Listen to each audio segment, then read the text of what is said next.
Dr. Robert Grimley, Recovery Division Director, and Robert DeSorles, Insurance, and I believe you're here, correct? In person? Thank you. And on the town side, we have the town CAO, Tom Bremer, who has been primarily working on this issue for, well, since for quite a while. And we have Eli Gazal, our project manager in our engineering department, and town attorney Jim Baldwin. And on our, unfortunately, our environmental attorney could not be with us tonight. He is visiting his family out of state, and he's been working with us. But we do have Eli Kamen, is one of Mike Miller's partners. A lot of our town officials are familiar with Mr. Miller. He's been active and on our various board meetings. And from Congressman Himes, I believe, is Jimmy Hickey, I believe, is here? Or is it Sean Higgins? There they both are. Thank you, gentlemen. All right. Okay, so I am going to work this PowerPoint and try to be able to be heard through this very difficult microphone. Okay, let's see. Okay. So tonight's agenda, as you can see, we wanted to, we're going through a little bit of the history of Penfield Pavilion, because I realize a lot of new people have moved into our town since COVID, and some residents might not be familiar, so we're kind of going to go through a bunch of different things. All right, so here we put together a building history.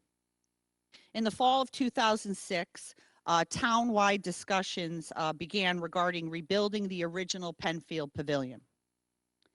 In the summer of 2011, a new Penfield Pavilion was constructed, costing the town nearly $5 million. In October of 2012, Penfield Pavilion was severely damaged during Hurricane Sandy. December 2015, FEMA determined the town would be eligible for $4.3 million in reimbursement towards reconstruction of Penfield based on approved project scope of work, or an SOW. In February of 2016, construction started on rebuilding the pavilion with a scope of work that was different than what FEMA had originally approved. In August of 2016, FEMA sent written notice that the revised scope of work may not comply with local and NFIP regulations, and commencing with revised SOW without FEMA approvals violates reimbursement conditions, and construction continued despite FEMA's notice.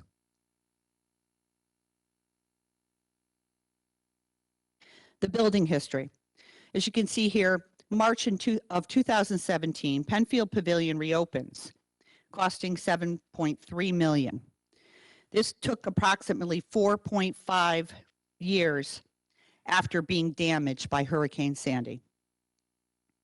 November 2018, FEMA confirmed the town is ineligible for reimbursement and reconfirmed the town's non-compliance with the floodplain management. January of 2019, the town submitted its first appeal to FEMA's decision.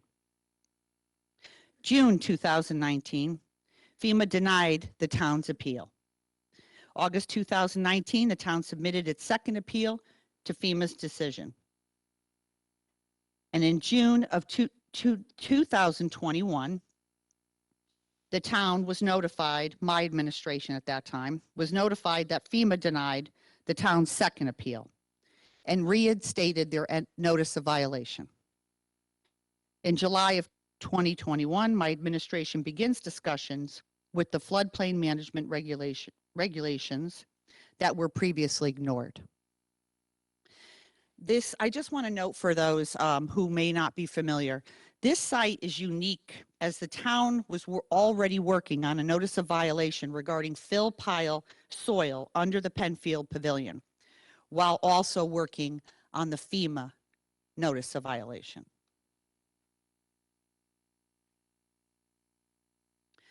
As way of background, the Penfield Pavilion is subject to testing remediation requirements in the consent order because Julian fill was used under the pavilion in certain areas of the parking lot. The town has reached an agreement with DEEP and EPA on the remediation plan for complete removal of the contaminated fill from under the building and the hotspot removals in the parking lot. It is a bit of a complicated site. The pavilion is also subject to remediation requirements due to the consent order regarding the contaminated fill. And just for our residents' knowledge, for those of you who may not have signed up for my newsletter, the fill pile, the actual fill pile, is still in negotiations with EPA and DEP. But the sites, the aggregate sites that was deposited pretty much throughout the town, about 40 sites. We're about 3/4 of the way cleaned up there. The Penfield Pavilion site is considered an aggregate site.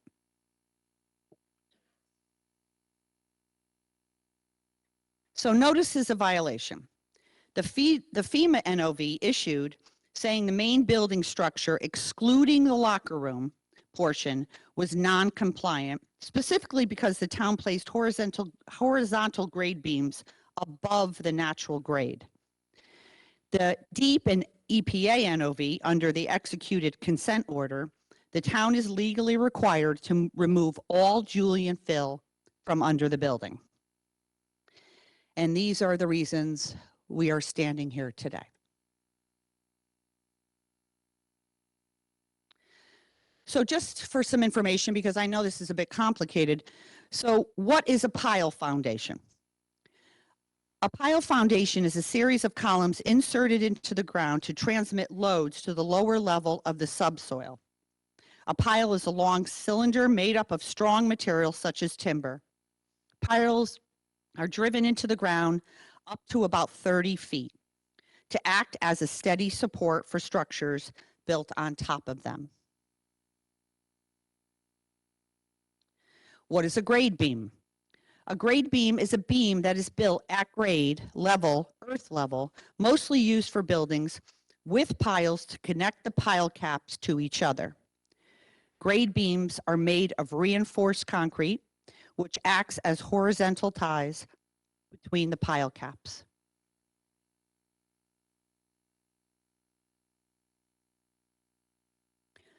This is an illustration of how, it's hard to see, but if you could see the blue, it shows the entire existing foundation plan. The Julian fill is under the entire building as shown. Shown in yellow are the grade beams that are under the main building. Shown in blue are the piles under the locker rooms. Important to note that FEMA does not have an issue with the foundations under the locker rooms, only the main building foundations. And we put this slide in so it could just show you how the current grades from the water gets higher as you approach the building.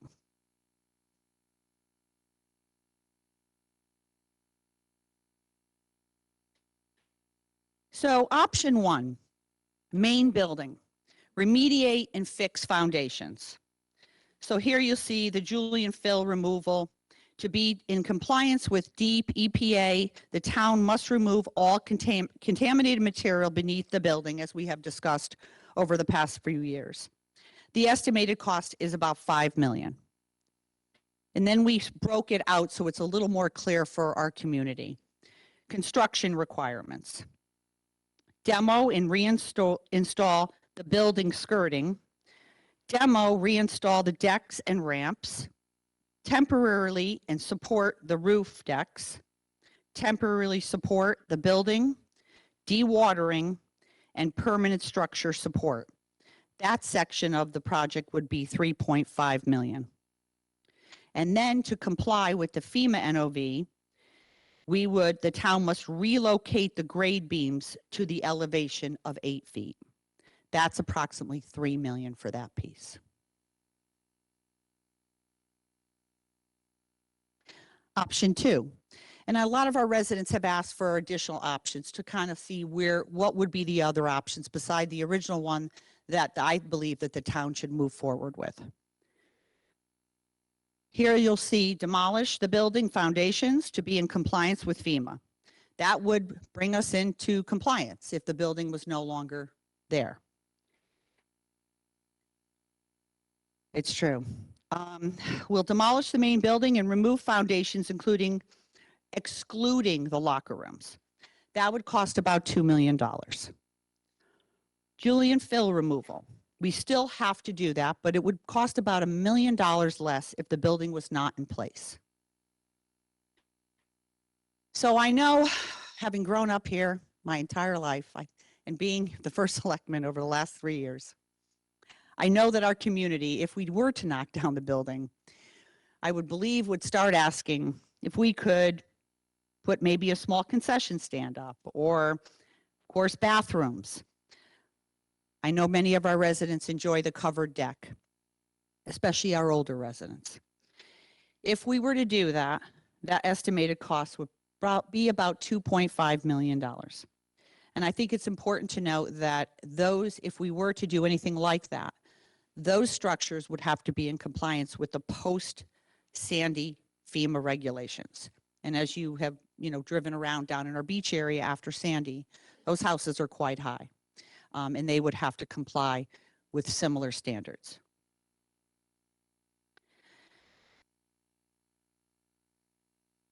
So the benefits of the pavilion, which I think are important to note. The pavilion hosts about 150 events a year. Weddings, fundraisers, holiday parties, bar mitzvahs, birthdays, business meetings, funerals, retirements, reunions. It has a concession stand, changing station, locker rooms, restrooms.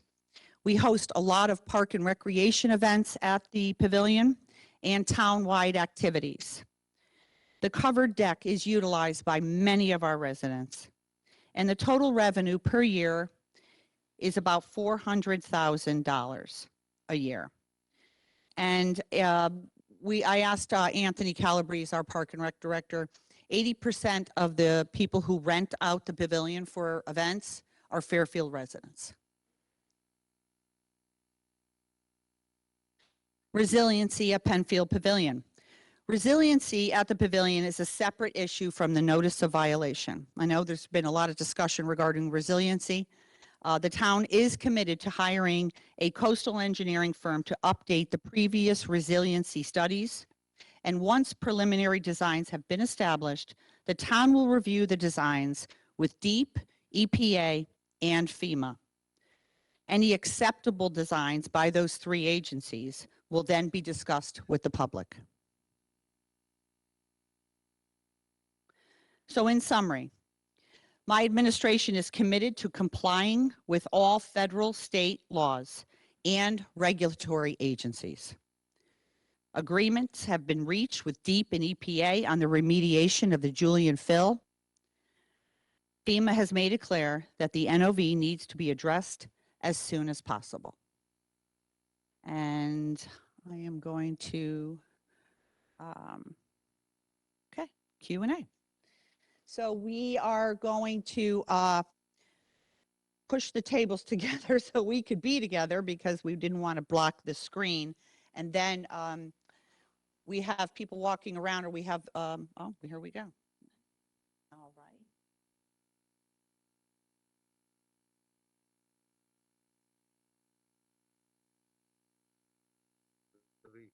Read it. The question before you read it. I want to address them. Okay. So before we get to the questions, Melissa Surratt wants to just do a little background. I think that would be helpful. Sure. Thank you, Melissa.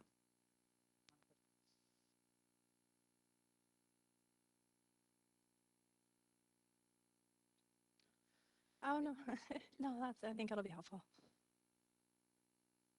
I'll hold off just until the tables are moved.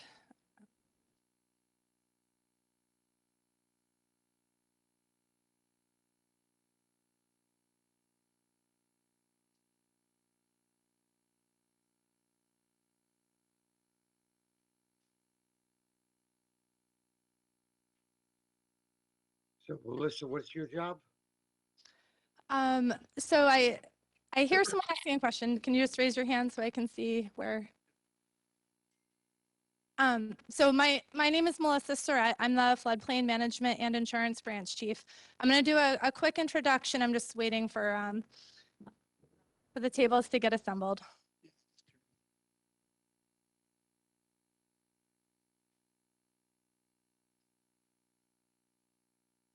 Check.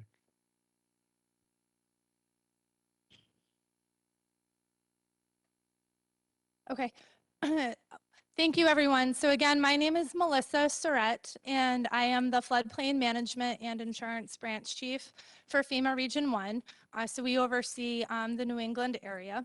Thank you very much for inviting us to your community this evening to discuss the violation at Penfield. We have been receiving many questions from community members through the officials here in town, and which we'll be answering shortly.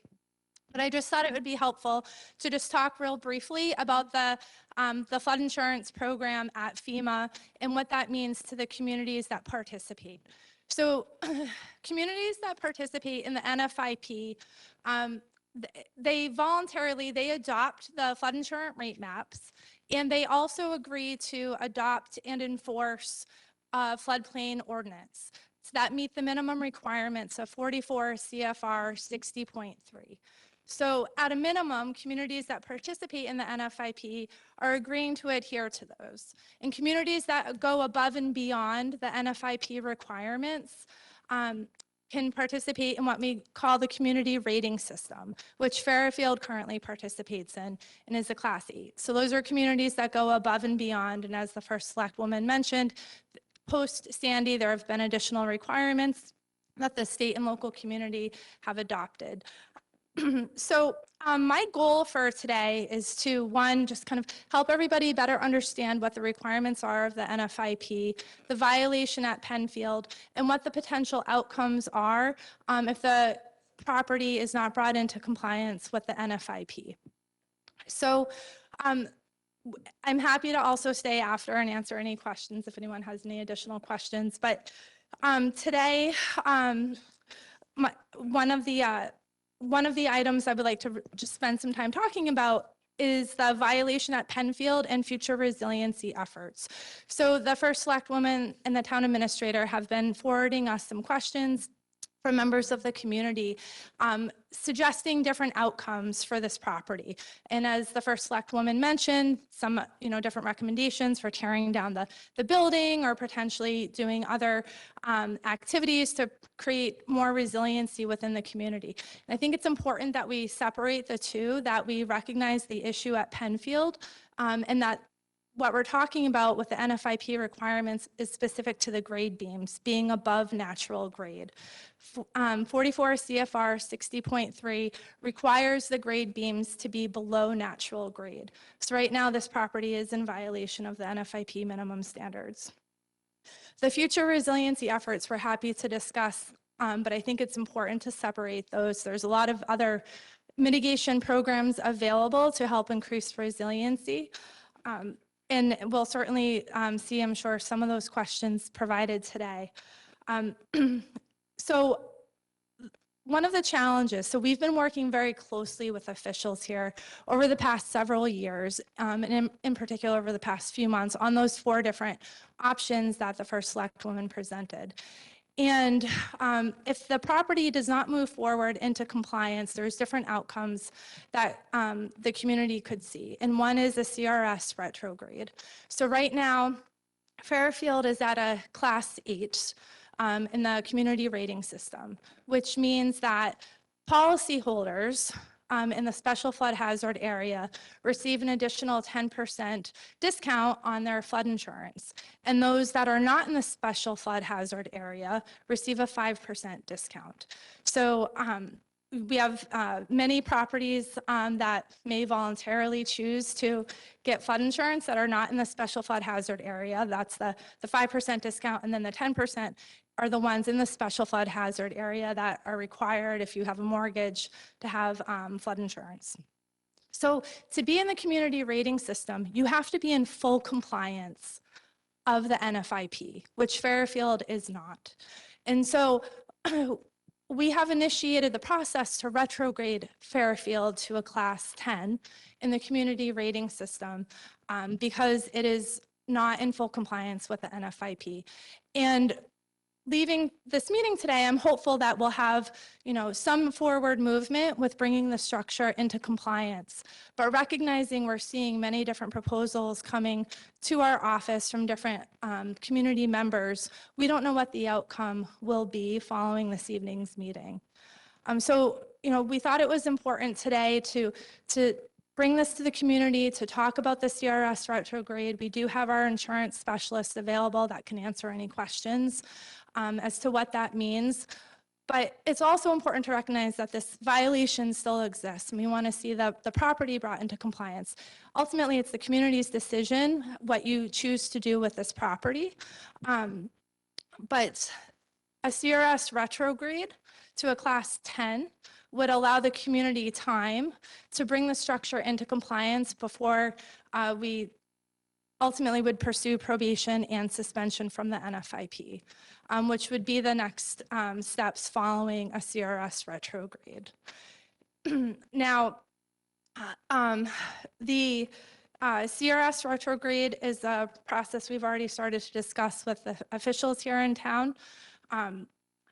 We will certainly be available to answer any questions. As I mentioned, this will allow the community time to bring the structure into compliance. Probation and suspension would then be thereafter. And I would suggest that, there are many benefits to being a community that participates in the NFIP, and those benefits certainly outweigh the risks of not being in the National Flood Insurance Program. So, I think what I would like to do is, I just want to make sure I covered all of my notes here, but I just wanted to kind of give a brief introduction to the National Flood Insurance Program, the requirements that need to be met as a community that participates. So you have to meet those minimum requirements. We have an existing violation at Penfield. To be at a class 8 in the community rating system, you have to be in full compliance, which this community is not because of the violation at Penfield. I think at this point, I'm happy to answer any questions unless there's any other comments comments that FEMA wants to provide. So what we're going to do is go through the questions, and then a lot of them are FEMA related, some are town related, and then you can expound on anything you want to. Okay. Yes, if that's okay. That sounds good. Thank you. All right, great. Thank you, Melissa. All right. I just want to, I'm sorry, I mean to not recognize, we have our I see members of our state delegation in the audience. We have State Senator Tony Wong. Thank you for being here. Kristen McCarthy-Vahey and Jennifer Leeper. And I think that's it. Okay. Thank you. Thank you for being here. All right. We're going to go to it. Okay, so the first question is, why has it taken 3.5 years to have this meeting tonight? That's a good question. Okay, so as I did in the timeline, we didn't get this NOV or the letter notifying us till 2021 that FEMA was kind of calling in the chips after the second appeal was denied by FEMA. Both appeals were filed by the former administration, and we got notified, I believe, if I did it, and I have it here, but I don't want to mess up the notes. I believe it was June of 2021. So since we were notified by FEMA that we were in violation and that we needed to act, we started to work in a negotiation with them. And the town CAO kind of took the lead. I asked him to handle it, be in the meetings, because there was a tremendous amount of meetings going back and forth. And we submitted plans to address the NOV because we were going back and forth. And a lot of these questions that I'm looking through now are things that we asked FEMA as well. And so we had finally, after a long time of negotiation, had a plan that we were ready, we submitted to them.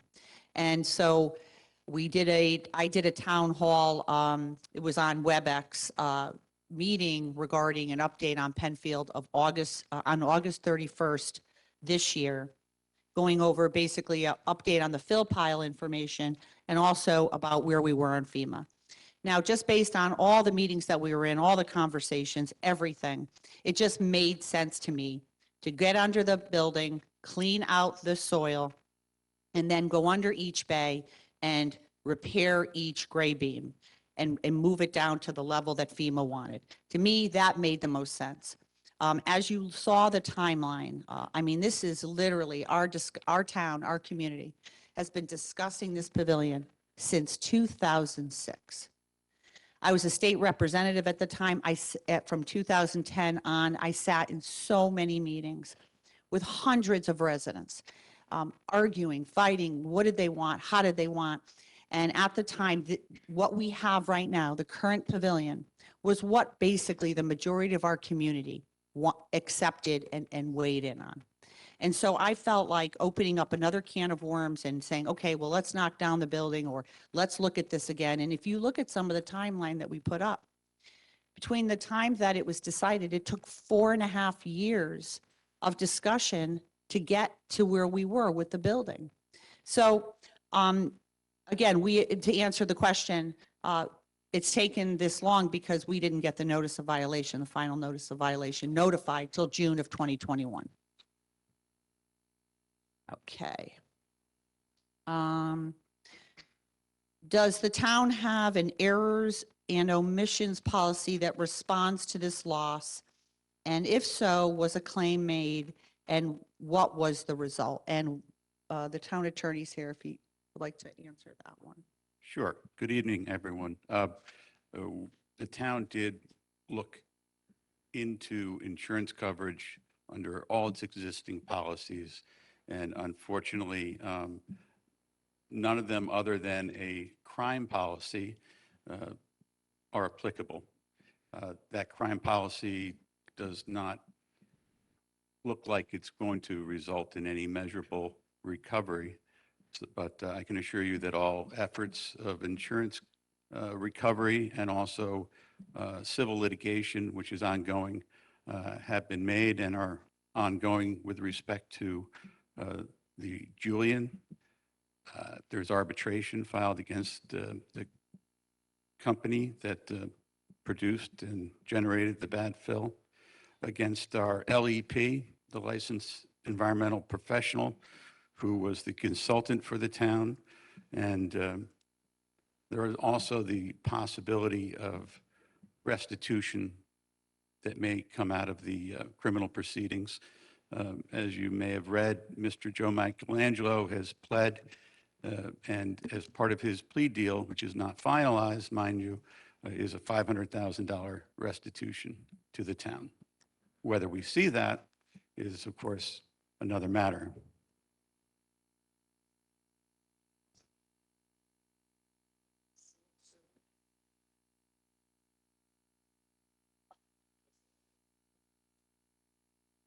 Well, the current plea deal calls for restitution by Mr. Joe Michelangelo, and we would certainly expect the state's attorney to prosecute the other defendants in a manner that would result in additional restitution, and probably for considerably more than what Mr. Joe Michelangelo has pled to.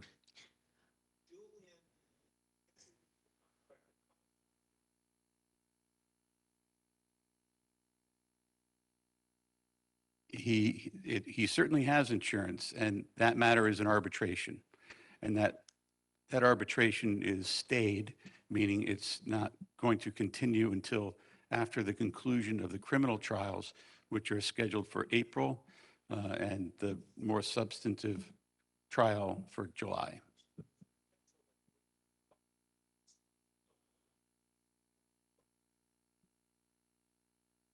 There's a good possibility that we can recover. Whether it's going to cover all the costs is to be seen. Okay, so our next question, can the pavilion be rebuilt to a smaller version? And to my earlier point, to give the options. So I don't know those of you who haven't lived in the town since 2006, but there were a lot of opinions about what should be built at Penfield. And I mean a lot. And it was 4 years, literally 4 years of public meetings, discussions, who wanted a smaller, who wanted this, who wanted that. And honestly, yes, of course it could be built smaller.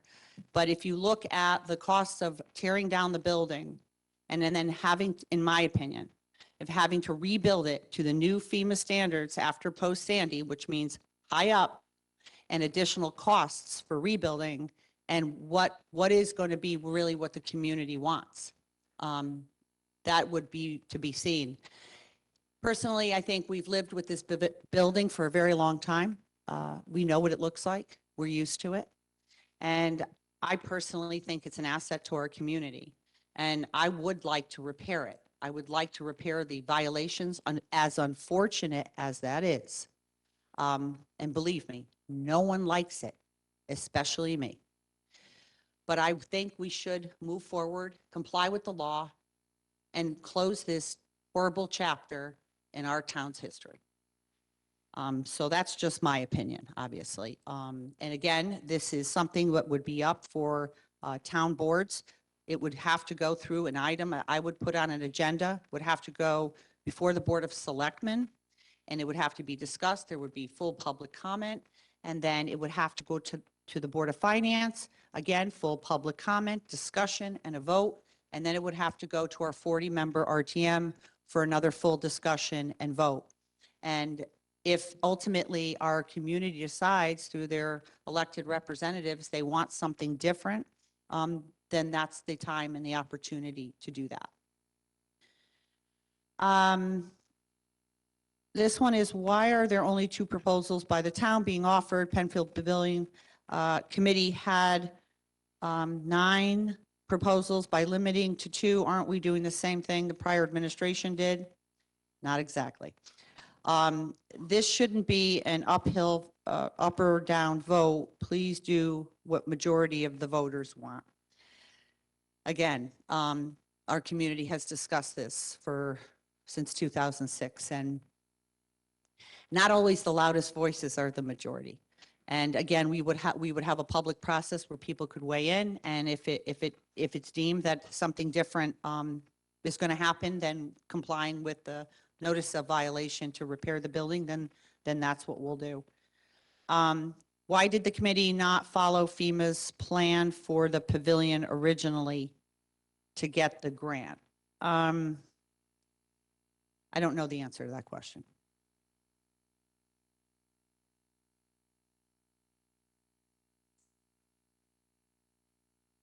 So, well, listen, I mean, I have a book here. I mean, Eli has a book too of information. I mean, there is a book much thicker than this. I mean, we have FEMA letters back going from 2016 to the town. And I will read one. It was a long letter. But at the end, it says, in conclusion, the grantee and applicant should also carefully consider whether the applicant should continue performing this construction of the pavilion, as such work could compromise future eligibility. That was to the town. In 2017, October, another letter. I have concluded that the town has not demonstrated compliance with the minimum floodplain management criteria when completing its restoration work of the pavilion.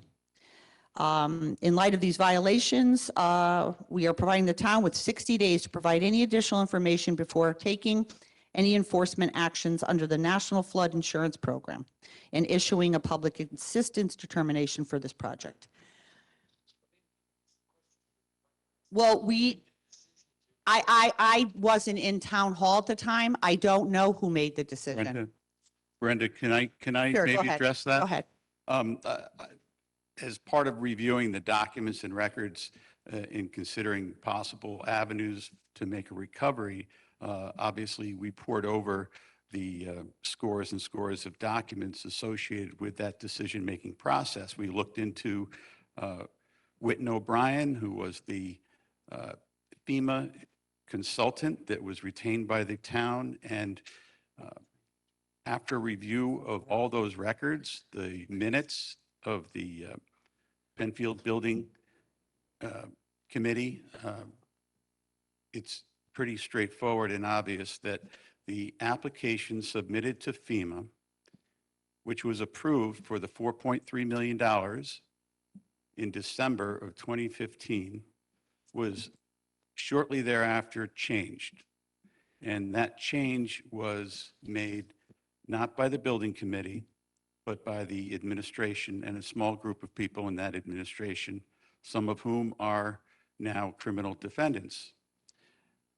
They were warned, as the first select woman explained, that if they proceed at their own risk. And they apparently thought it was worth taking that risk. But the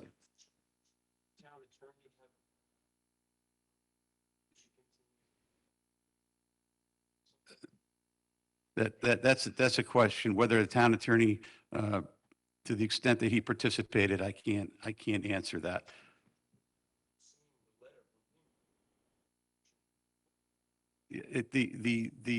Just like the engineer who worked on the project and created the structure here, he thought that it was in compliance. However, he covered himself, as did other consultants, to say the choice is yours, whether you want to proceed with these warnings that have been clearly given you by FEMA.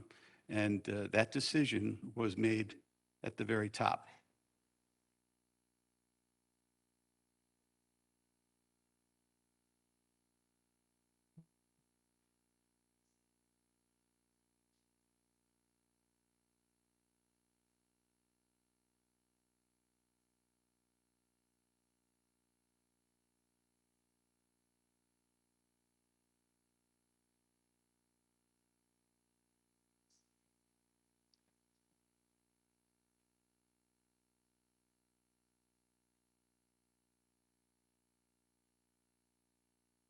The building committee was not created, and nor was it their assignment to work on the FEMA funding or the FEMA compliance. The Penfield Building Committee was strictly a building committee to create the structure. So hold on.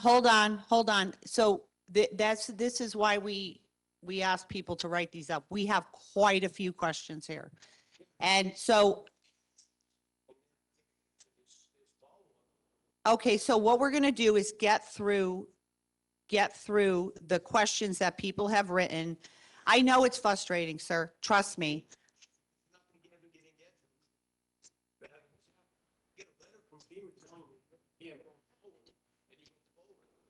So listen, I think some of this can be pieced together yourselves to figure out what might have happened.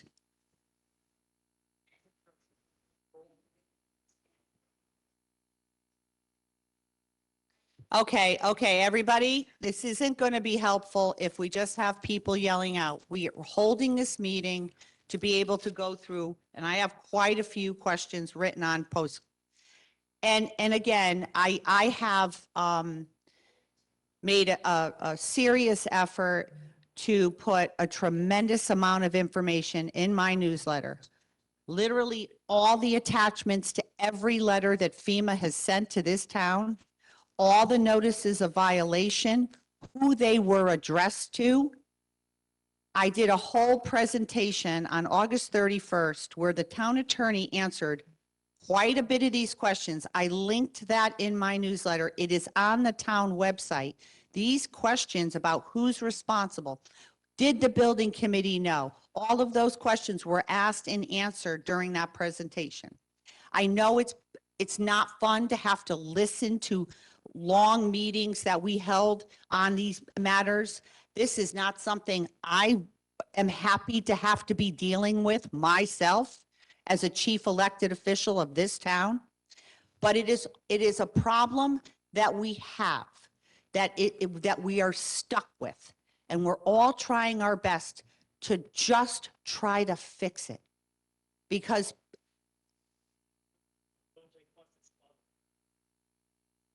so, and to that gentleman's point, we're going to go back to the index cards. And again, I am always available. People can call me at the office. They can call the town attorney.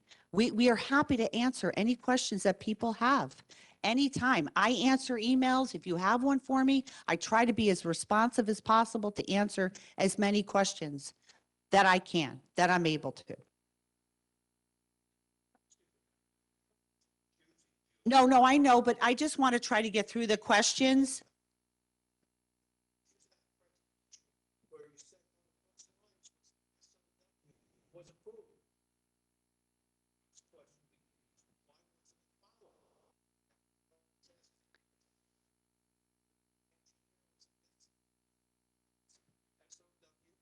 If I can repeat, why wasn't the SOW followed? I'm sorry if I didn't explain clearly enough.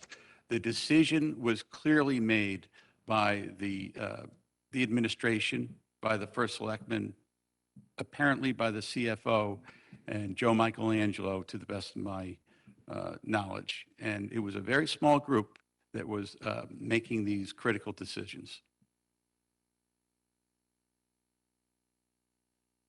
Okay. Okay, so here's another one. Why are the engineers, architects, and designers of the pavilion not being held accountable for not reviewing FEMA and flood standards? Can the town sue the firms responsible for recoping the costs? And number two, the town will never get back the cost of the pavilion through rentals in the next 100 years. The first foundation was constructed of block concrete. Well, this is the history, but I think Jim Baldwin, do you want to? Again, I think this is about the engineers, architects, designers of the pavilion not being held accountable, FEMA and flood standards. As I alluded to earlier, there was a letter by the engineer who set forth his opinion as to whether or not his proposal was in compliance, but he was also in full knowledge of FEMA's initial decision, informal decision as it was, that it was not. And he clearly stated in his correspondence that the decision as to whether or not the town, the administration wants to proceed, nevertheless, was up to the town. Okay, thank you. That's like a lawyer, advising a client what you can do, what the law is, and both sides of the coin, but the decision is always ultimately the client. And in this case, it was the administration. Okay. We have, it states FEMA regulations require grade beams beneath the building to be at 8 feet. FEMA, you're up. 8 feet above what? So as Melissa talked about, Code of Federal Regulations, Title 44, Section 60.3 prohibits in the velocity zone, and that's where the Penfield Pavilion is. If you look at anyone who's familiar with the FEMA flood insurance rate maps, there's different types of zones, identify different types of scenarios and risks. And the velocity zone is where you have wave height greater than 3 feet. And the requirement is that you cannot have a horizontal structural member below the base flood elevation. FEMA has subsequently published a technical bulletin, and you can kind of think of it as carving out this one exception, because it recognizes the purpose of grade beams. It can tie these piles together and can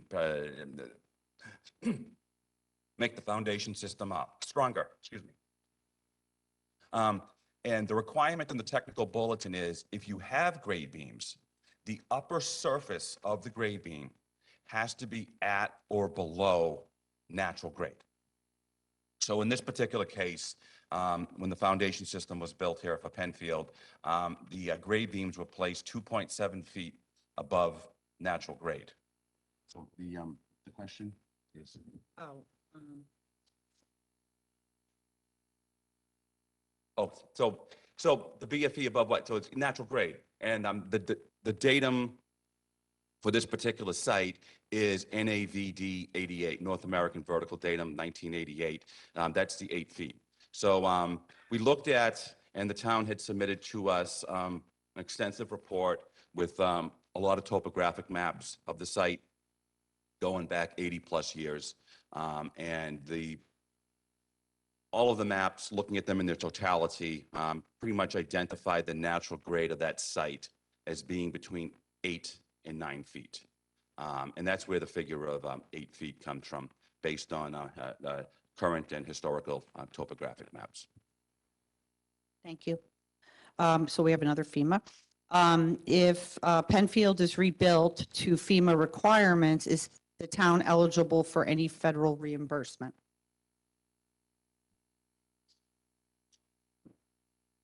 Unfortunately, the short answer is no. There was a determination made in 2018, and that was briefed. It was a matter of not complying with the terms and conditions of the grant and various violations of the NFIP. A first appeal was submitted by the applicant, was denied on first appeal in June of 2019. The town had a chance at a second appeal. That was second appeal to headquarters, March of 2021, and unfortunately that was denied. So that's the agency's final determination. I also sent a letter clarifying that.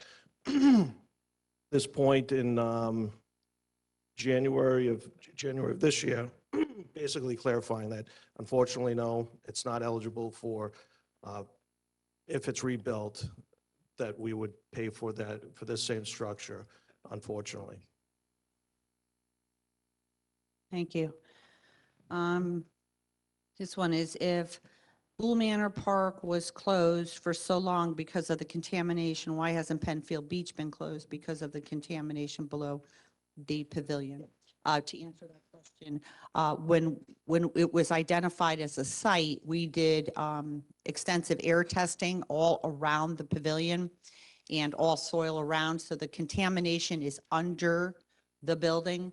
And we did air testing to ensure, because that was my concern as well when we first were notified about it, was to make sure that no one would be in danger, because obviously if there was a problem, we would have just closed it off, similar to Gould Manor, although it was a little bit different because Gould Manor had this, well, it's PHAs, and then we found historical. So we found the Julian fill pile along the sidewalk, but then as they started cleaning it, and there's a requirement with toxic soil, you have to keep digging, going out and out until you hit clean soil. And what happened was, when the Julian fill was along the sidewalk, it prompted this testing, which then revealed historic contamination, arsenic and such in the Gould Manor Park. And once you find contamination that is above a level, you have to clean it. So that would have been direct contact with soil, whereas the pavilion had it underneath the pavilion and not exposed to anyone outside of the pavilion, and under the parking lot, which no one could access or touch.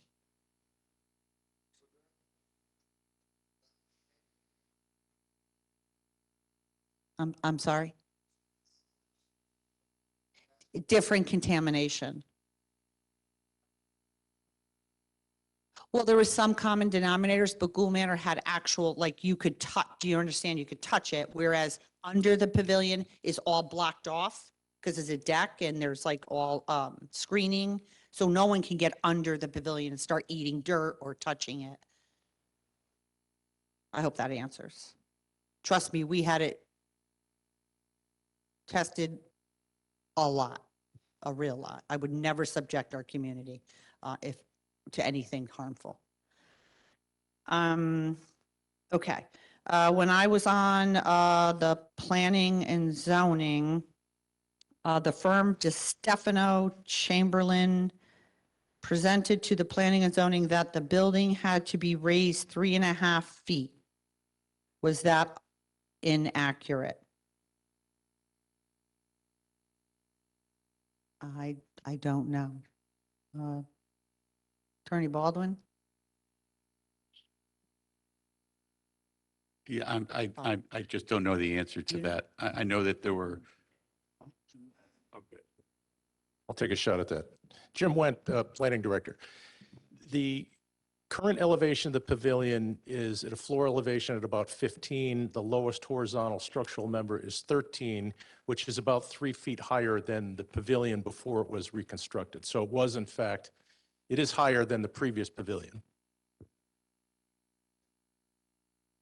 Thank you, Jim. Okay.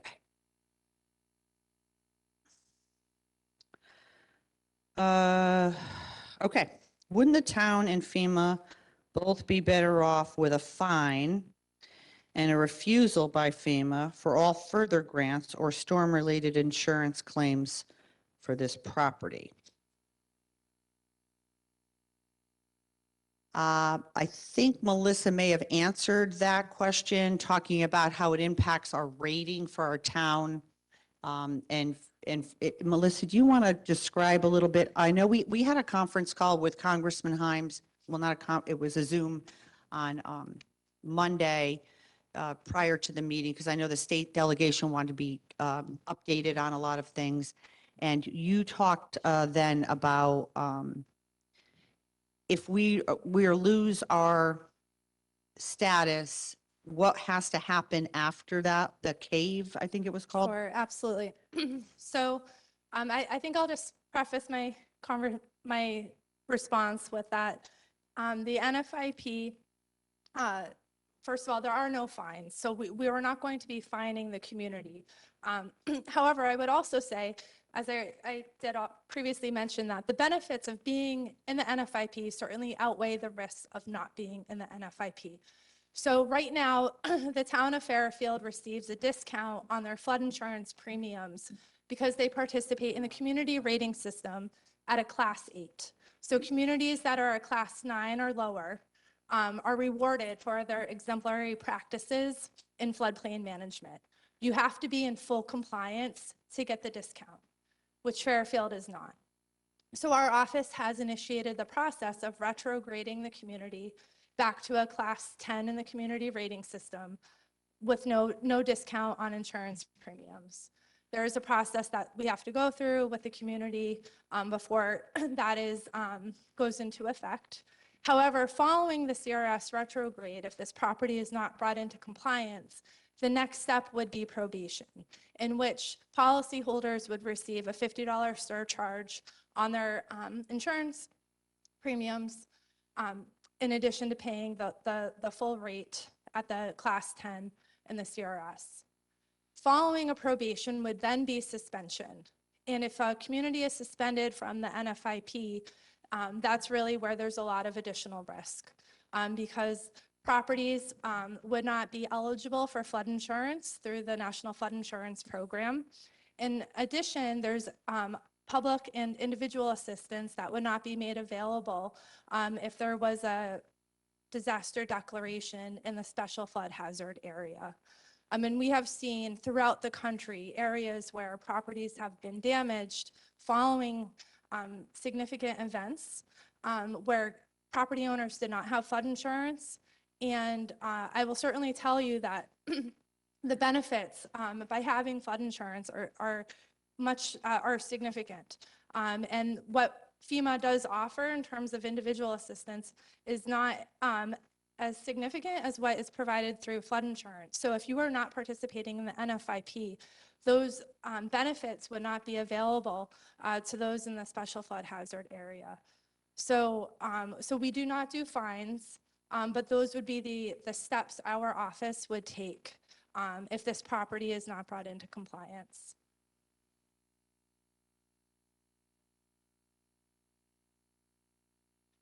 So it's 10% for I'm sorry. Dollars and cents. I have it written down. I'll take a look at the value amount, and I'll answer that separately unless you know off the top of your head, Bob. Well, basically, you've got significant policy count, and so the total premium, I don't know that I have it written down here, but you would be able to multiply that times the 10%. Some of the portion of the premium are fixed charges, so I'd have to kind of take them out. So it wouldn't be a pure, 10% of your total written premium, but it would be a substantial number.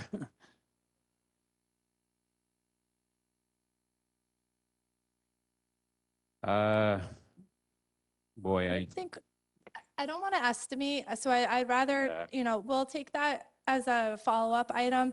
I will say for Fairfield, there's just approximately, I think, 1,794 policyholders in the NFIP.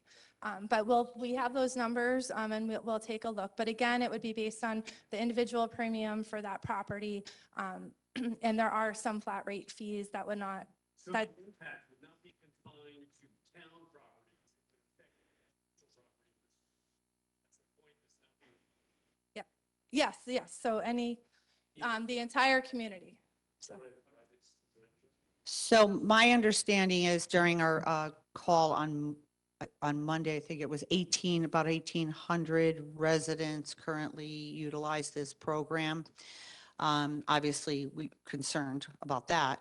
What also concerns me during that conversation on Monday was the losing of this NFIP and the way to regain it. And so and I wasn't concerned when Melissa said going through building permits to making sure everybody's properties were built within the permit. And so I think that sort of opens up a can of worms as well. I don't know the whole details, but it sounded like a Sure. bureaucratic nightmare So to me. it is a requirement. So to be in the community rating system, it's a very rigorous process to go through. And what we do is on an annual basis, we do review information within a community, and then we do community assisted visits every 5 years within the community. And what we're doing is we're meeting with community officials, we're doing a floodplain tour, we're reviewing the permits to make sure that any construction or activities in the floodplain meet not only the NFIP minimum requirements, but the additional requirements that the community has adopted and agreed to as part of the participating community in the community rating system. And so if a community comes out of a class 8 and goes back to a class 10, if they want to be eligible for those discounts, again, we would initiate what's called a community assisted visit and go through the permit process and meet with the officials and review the ordinances and do a floodplain tour. Now, I will say, just for clarification, this is a requirement in our program. So whether or not you're a CRS community or not, this is something we do throughout the region for NFIP participating communities. But it would be a requirement to enter back into the CRS at a lower class. So can I just go through, because there's quite a few questions and some of these may answer additional questions. So why doesn't FEMA believe? Thank you. Yes. So Yes, I agree with you. So- Acronyms are not good. So that's. thank you. Just to clarify, the community rating system, that was the CRS reference, NFIP is National Flood Insurance Program. And I will do a better job of not speaking an acronym. Thank you. Thanks, Melissa. Okay, so I have a bunch of FEMA, like a rapid fire. All right, I'm just going to okay. Why doesn't FEMA believe that beaches are by nature unstable? Beaches gain and lose sand and elevation due to wind, wave action naturally. Why does FEMA believe the 2006 elevations were the same pre and post Sandy? Why do they believe that what may have existed in 2006 should exist today? Yeah, no, that's a very good question. So, some shorelines are more dynamic than others in terms of change. And if you were to look at, historical maps over a period of 100 years, on some beaches, you would see significant change. In other areas, surprisingly, you might find that not much changed. So long before the agency made a final determination, the community was allowed to submit technical data to us. I mentioned it earlier. And I actually have the submittal here.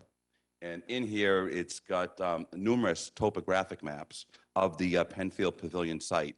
And again, I think it dates back more than 80 years, these maps. And they were pretty consistent, surprisingly.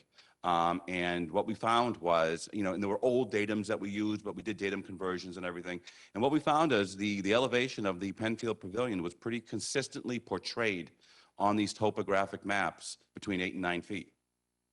So we felt that we had really, really solid technical data, and we had some real consistency spanning a significant amount of time to determine, what the natural grade of the site was. So again, that's how in our correspondence, FEMA's official position was the natural grade of that site was between 8 and 9 feet, and those were the elevations necessary to work with in order to achieve, compliance with the NFIP, with specific respect to the elevation of the grade beams. Oh, Mr. Camaro, I literally have about, it looks like 70. So let's Mr. Camaro, I would like to get through these questions. And if after we are done with all of these questions, you have additional questions, FEMA said they'd be happy to stay around and answer them. It's not fair to the other people. We're trying to have, Mr. Camaro.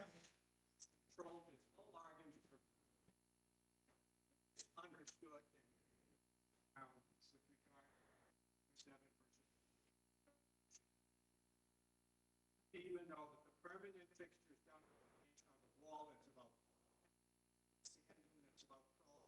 and you basically are instructing the town to build a cavity at 8 underneath essential, a non-essential construction benchmark, and you had no reason to follow it.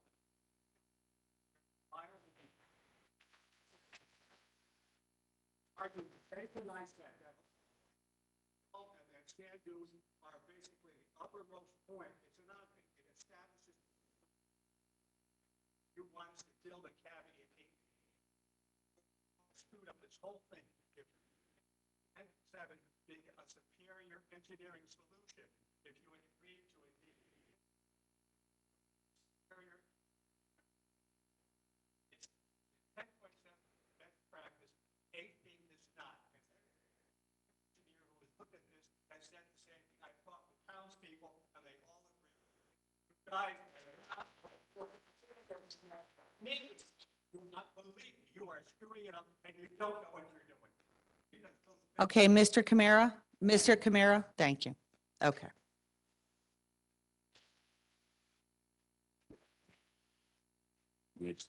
Yes, please. So I just want to clarify, because I may not have been clear when I spoke earlier, but the technical data that we reviewed to determine the natural grade of the site was supplied by the town's consulting engineer to us. So these aren't our documents. These were documents that were submitted to us by the town's consultants. And it's those documents that supported the natural grade of 8 to 9 feet. Now, we can debate whether or not those documents are accurate, but they were pretty consistent over a period of more than 80 years.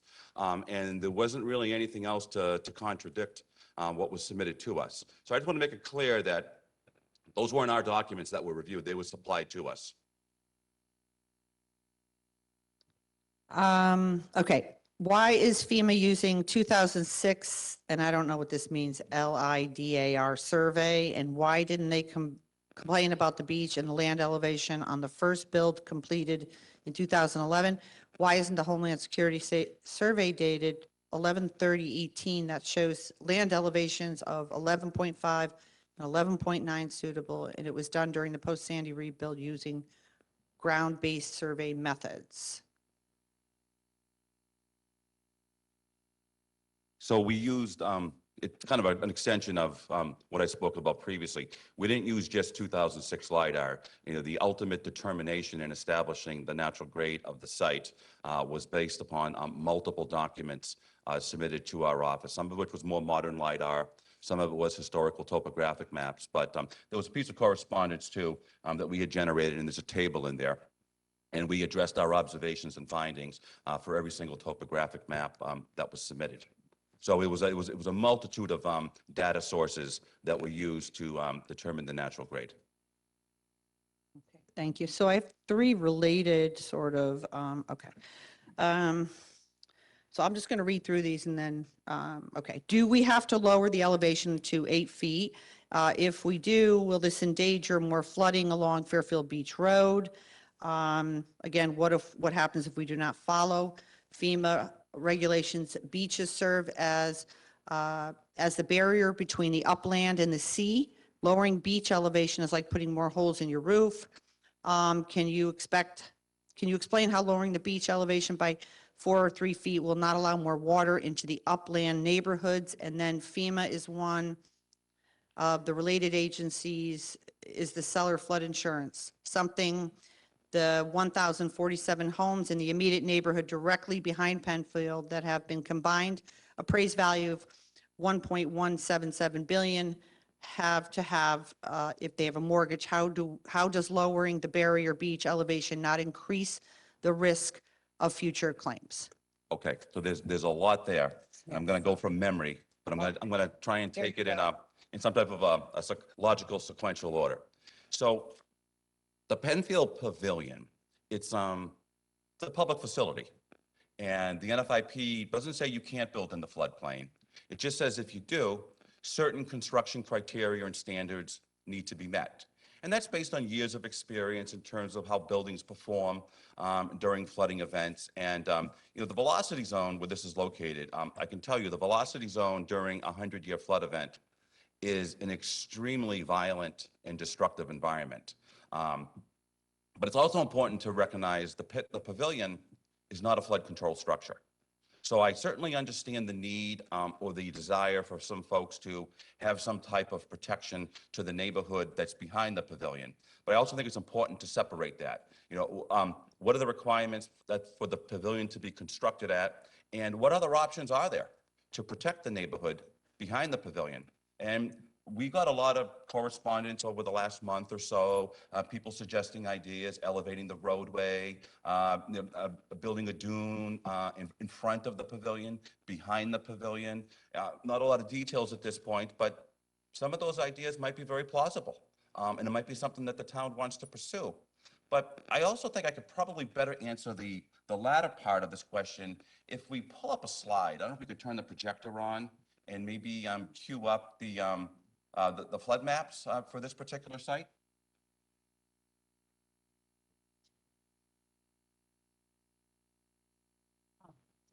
I'm going to step away for just a second here so I can see.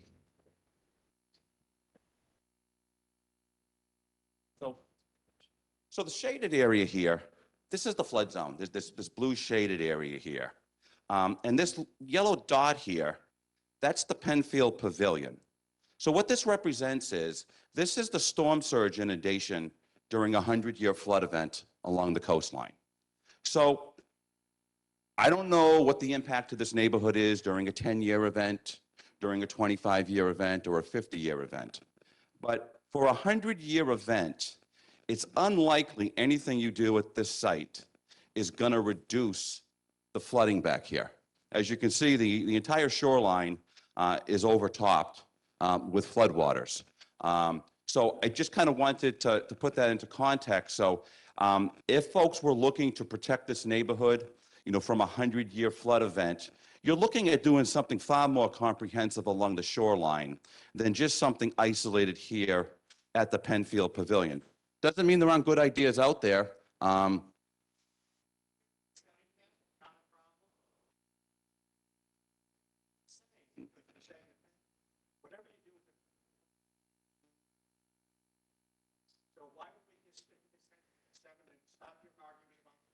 So, yeah, no, happy to answer that question. The people who are building that place stood on the stood on the beach, they had pilots that had it trimmed, they had to put a horizontal grade. Mr. Camara, Mr. Camara. The professional engineers, the contractors, the consultants, and you're telling me about you're leading the maps you sent in. The maps are bullshit. They're useless. Yeah, what, did you ever have water and stand on the beach and look at the water? Okay, Mr. Camara, Mr. Camara. Mr. Camara, listen to me, listen to me, listen to me. Sir, sir, sir, sir, sir. These people work for a federal agency. There are a lot of people here who want to have their questions answered. Do you understand? So please, I get it, but let's just get through the questions. I get you're frustrated. I am just as frustrated as you are. So let's get through the questions. Sir, I get it. I hear it every single day. Okay? Thank you. Thank you. I know. Oh, please, let me just get through these questions. Can I please just get through these questions? I don't want anyone who showed up here tonight and took the time to fill out one of these questions not have it, please. Let's be respectful of each other, please. All right, all right, all right. Okay. I knew this was going to be like this. Okay. Okay. Why hasn't the town prepared contingency proposals to offset the lowering of the beach elevation by 4 feet? These would, I would presume, take place in the AE zone of the town-owned property. Doesn't the town have a moral obligation to protect the residents, not further endanger them from increased flooding and lowering of this barrier beach? Obviously, the town wants to protect all of its residents. We have a federal agency, we have EPA, we have DEP. I don't make up these federal laws. I don't make up the regulations. But obviously, what I've said to people before, I can't imagine that FEMA would make us do something to the pavilion that would endanger much more expensive insured properties all around it. But again, maybe I'm not understanding it properly. So if you want to jump in. There's a couple of issues here, and I'll talk to you. So again, I think it's important to separate out bringing the Penfield Pavilion into compliance with the requirements of the NFIP. And then, it's a separate conversation is what type of mitigation activities can be performed to protect residents whose homes are at risk of flooding. I will tell you this as a side note. Our agency has funded so far approximately 45 mitigation grant programs here in Fairfield with a federal cost share of about $6.2 million over the years. So, we do actively work with community officials and do fund grant projects. I think we had someone in the audience earlier talk about a FEMA grant that they got to elevate their home. But the second part of the question was, No, sorry. This side.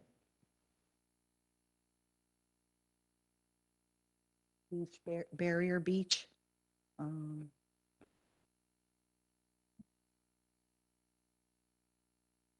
yeah, so there's a lot of focus on, again, the Penfield Pavilion and its elevation as an issue to provide protection, to the neighborhood behind it.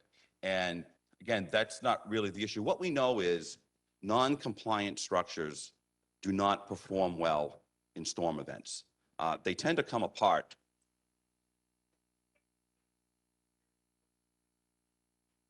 Yep. No. Understood. So what we know is non-compliant structures do not perform well during flood events. They, especially in a velocity zone, they tend to suffer a lot of damage, and oftentimes they come apart. And, floodwaters are not just clean water that just, tranquilly, flows through your property. It's violent. There's a lot of debris. There's construction material in there. And when buildings come apart, they increase the hazard to adjacent properties because now those floodwaters that are traveling towards other buildings now contain parts of other buildings and whatnot.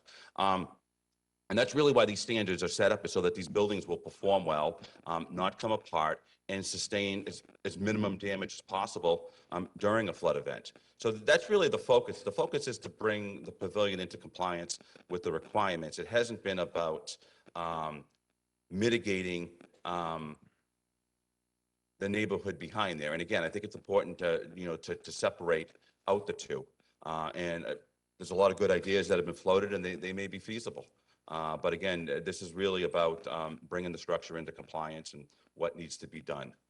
And Melissa kind of laid out as an agency how we go about pursuing compliance in the NFIP. Thank you. So what damage would not changing the grade beam elevation do? Well, that's somewhat speculative because it depends on the storm, the intensity of it, and whatnot. But what we do know through years of experience is when you have a horizontal member, such as a grade beam, once that vertical edge gets exposed, you start to accelerate the process of scour. And once the underside of that horizontal member is now exposed, you're forcing floodwaters underneath, and the rate of scour can increase even further. So oftentimes that's what you see is you see a lot of damage to the foundation. You'll see a lot of scouring. You'll see wave deflection. When these flood waves come into a vertical surface, that water has to go somewhere. Imposes a tremendous amount of stress on the building. And thinking is, if the upper surface is at natural grade, then you're less likely going to expose that vertical surface than if the grade beam is placed above natural grade. And in this case, there's a 2.7-foot differential. The upper surface is placed at 10.7. So to answer the question again, you need a crystal ball to know exactly what any given storm is going to do. But the technical thinking is that it places the structure at much greater risk to sustain damage during what we call a 100-year flood event or a storm that has a 1% chance of being equaled or exceeded in any given year. Okay. So based on what was said, it isn't correct that the CFR 60.3. 60.3 requires grade beams below natural grade. That is a technical bulletin number 5, which clearly states is a guideline, not the law. The law 60.3 requires engineer certification, which we have, I can't read that word, Yeah, points Get the question. were made by, okay. So 44 CFR 60.3 prohibits horizontal structural members below the BFE, period. There's no provision for it. So Technical Bulletin 5 carves out an exception to that prohibition, and it's how you can think of it. These are my words. It's not stated exactly like this in the Technical Bulletin, but you can think of it as a carving out an exception that will allow grade beams provided the upper surface is at or below natural grade. And while the Technical Bulletin is not a regulatory document, it doesn't allow for any other scenario. So because it's not a regulatory document, the idea that it's open to other approaches is an interpretation that the agency doesn't concur with. Please consider removing the requirement to lower grade. It goes against the laws of physics. A storm over water has a strong energy below the surface of the water. Water is a near perfect conductor of energy. The good is to lower the energy, which is destructive. The only way is to cause water to travel up a berm. It takes energy to raise water. If the grade were level with Penfield 2, the water going over the top would be I don't know what that says. Lowering the grade allows the energy to hit the structures near the shore, lowering the grade level as, or at least. So as I interpret that question, I think that question is commingling the Penfield Pavilion being brought into compliance and a means to provide flood protection to the neighborhood behind it, and they really need to be separated. So I think what they're talking about is some type of an elevation, a berm, which would lower the energy of the water going to the neighborhood behind the pavilion, but it doesn't really do the pavilion itself any good. Right, but I think that obviously the residents around are concerned that, and I've heard this numerous times, that if it's lowered, it impacts them at a greater impact. So, Well, I don't know if it does or if it doesn't. I'll refer back to the flood map that we put up there. It's hard to imagine, like I said, anything you do with the flood at the Penfield Pavilion going to impact the 100-year flood zone. So I don't know if that's an actual correct assumption in regards to a 100-year storm event. But that being said, again, I think it's important that we need to separate out the two. Again, the Penfield Pavilion, it's a public facility, but it's not intended to be a flood control structure. And there's no exception in the NFIP regulations, to allow for what was done at the site. so someone did ask, and I'm under a pile of questions here, but I saw one that said, does FEMA ever waive this?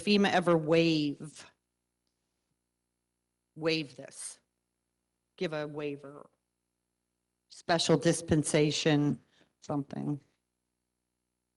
No, so this is, as a community that participates in the National Flood Insurance Program, you are agreeing to adopt and enforce the minimum standards of 44 CFR 60.3.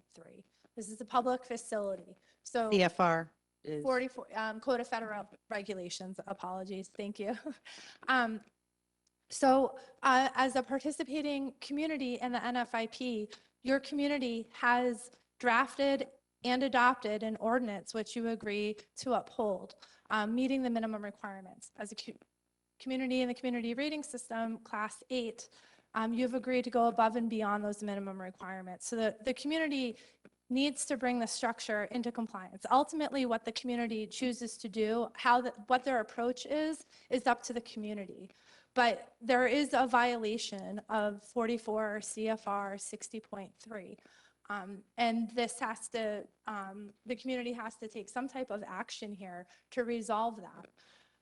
So the CFR isn't subjective. We don't have, and I think as a federal agency, we have to be very consistent in our application and also how we work with communities across the region when we have these violations that come before us. They're often very complex.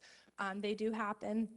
And also, one thing I do want to mention too, we have other communities that are waiting to enter into the community rating system, but have not yet been entered into it because during their application, that we identified violations. And so we're holding those applications until those violations are resolved and they can demonstrate that they meet the minimum requirements and also go above and beyond those requirements to get that discounted insurance. So as a federal agency, the consistent application of the CFR is very important. And this is something that this community has agreed to by participating in the NFIP.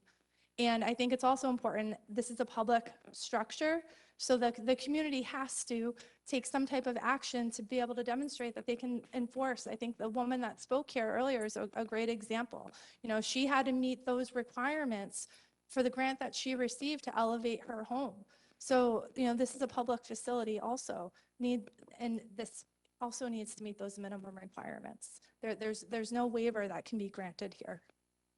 So Can I just say one thing? sure, go right ahead. And I think that Melissa made the point earlier, but I just, want to maybe repeat it so it's not lost. FEMA's not here to tell anyone in this community what to do. Ultimately, you folks are the best people to decide what's best for your community. And whatever is decided, it's up to you folks. One of the things that we're tasked with is administering the National Flood Insurance Program. If the structure is not brought into compliance, it will affect the community standing in the program. And part of our job tonight is to explain to people exactly what that means, along with answering any questions you have now or after the meeting. So I just wanted to emphasize and make that point that, again, we're not here to tell anyone in Fairfield what to do. We recognize this is your community, and it's ultimately for you folks to decide what's best for Fairfield. Thank you. So this is similar, and I'm trying to put questions. There's a lot of similar questions, so what I'll do is put them together, and then I'll ask one that is, basically the same. But this one says, can the pavilion be carved out of the CRS program? No, so so to be in the community rating system, the community has to be in full compliance. So we cannot carve out a facility that's in violation and allow that community to continue to be in good standing of the CRS. So yes, no, so any structure that is in violation of the NFIP minimum requirements has to comply, would have to be resolved. So to be at a class 9 or lower, so a class 9 in the community rating system gets a 5% discount, class 8 gets a 10%, and so on. You have to be in full compliance. And so it doesn't matter what the violation is, but if a violation is found, any community has to resolve those in order to stay in the class that they're in. And as I mentioned, we have communities in other parts of the region, in Region 1, that their applications are pending because they're trying to resolve their existing violations before they can move forward with getting those discounts. So if, yes, it does. Correct. Rolled in and Charles and all those streets cannot get flood insurance if there is a problem with the compliance of that one facility. Yes, and that is explicitly stated in the community rating system program. So I just want to clarify, because before some people leave, so if you're retrograded in CRS, anyone who has a flood insurance policy in the town would lose the discount that they're currently receiving. If the community is subsequently put on probation, there's a $50 surcharge on anyone who holds a policy. And if ultimately the structure is not brought into compliance and the community were to be suspended, then flood insurance is not available through the NFIP for any property within the community. And then there's other ramifications as well, which was talked about. So you would not be eligible for a mitigation grant for property in the special flood hazard area. If there was a major disaster declaration, any infrastructure that was damaged in the special flood hazard area would not be eligible for public assistance funding. And any personally owned property, like an individual residence that was damaged in the special flood hazard area, also wouldn't be eligible for individual assistance. There's some exceptions to that and whatnot, and I'm speaking very generally and very broad. So as the compliance process gets more and more serious, the consequences can be costly. You're almost gambling. You're hoping that you don't get hit with a storm, but we know that can happen. We had Hurricane Sandy in 2012, and it could have been a lot worse. That storm, as we all know, it turned west by New Jersey, but the track could have been very different, and the coastal damage could have been far more serious up this way. You're welcome. I don't know about you, but I thought Sandy was pretty bad for the beach area. If we remove the building completely, is there any restriction on what the grade needs to be of the beach? If we remove the building, do we still have to be at 8 feet? I think that's what it means. So you're talking about removing the structure in its entirety? So, okay. So first, I just want to say again, FEMA's not here to tell anybody what to do, but we are not advocating for the removal of the Penfield Pavilion. And we've never suggested that. With that being said, so if the structure's gone, then there's really nothing there from the NFIP to have any oversight of, with the exception of, in the regulations, there is some language that talks about the alteration of dunes and mangroves if it will increase hazards to adjacent property. So if the structure was to be removed, and there was a desire to elevate the site, build a dune or mangrove or something like that, there would be a requirement to perform an engineering analysis to demonstrate that the work that's done there is not increasing hazards to adjacent properties. So that would be what the NFIP would be looking at, should that scenario come to be. Okay, that's that's the same as that. What is?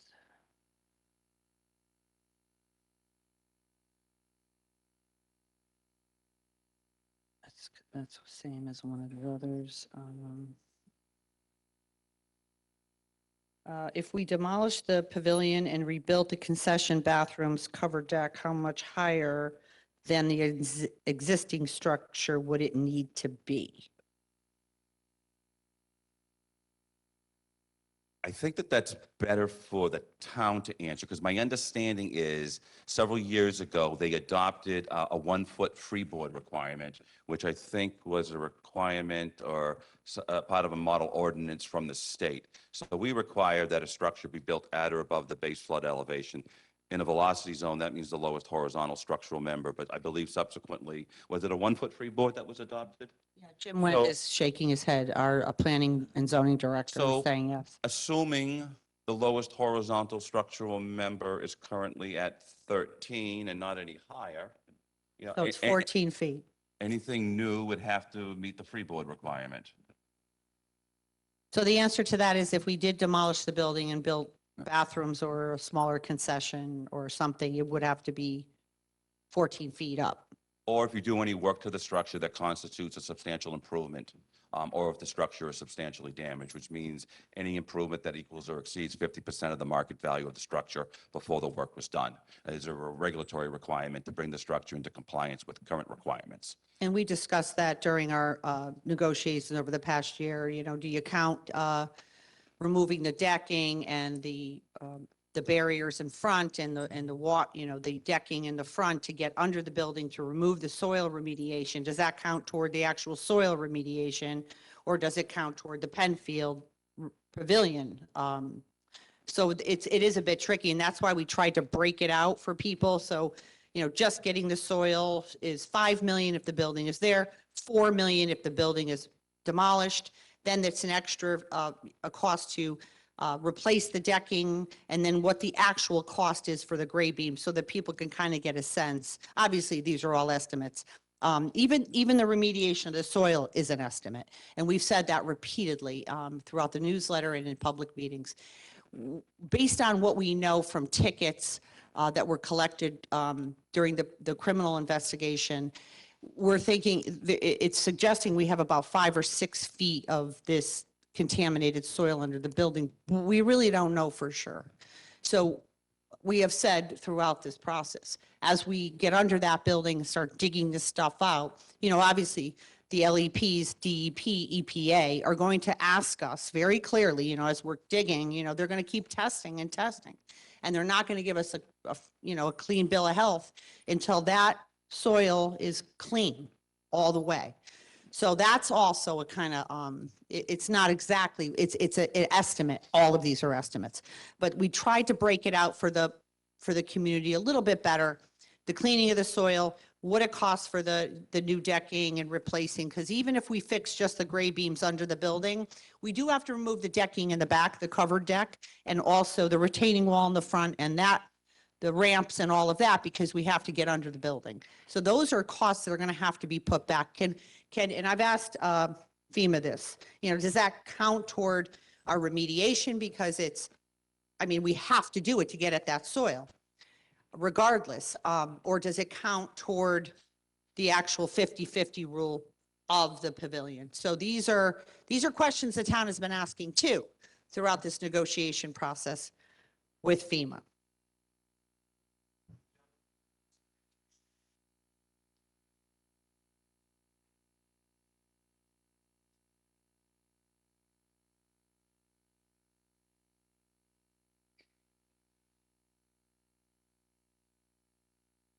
To meet the minimum elevation, it would have to be essentially 1 foot higher.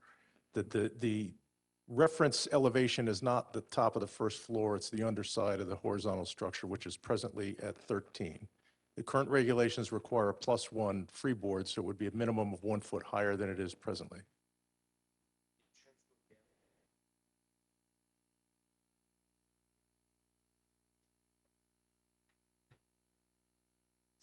Under the previous rating methodology, it would. Under the current methodology, they're focused more on the elevation of the first floor, distances to the water, and things that would be more associated with what would be the risk of flooding. So moving that elevation by that wouldn't have a substantial change in the insurance premium.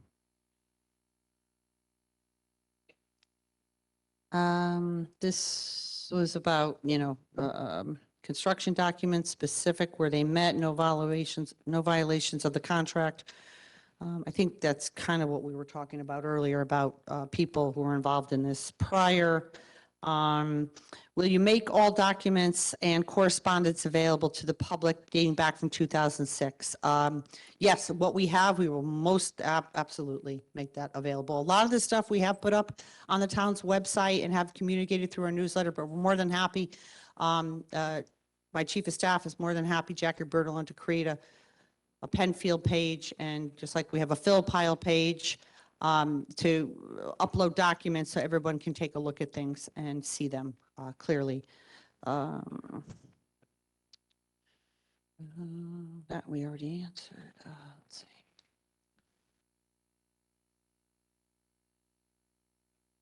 I heard a rumor of the beach needing to be lowered to the parking lot level. Is that what is required to move all the Julian fill?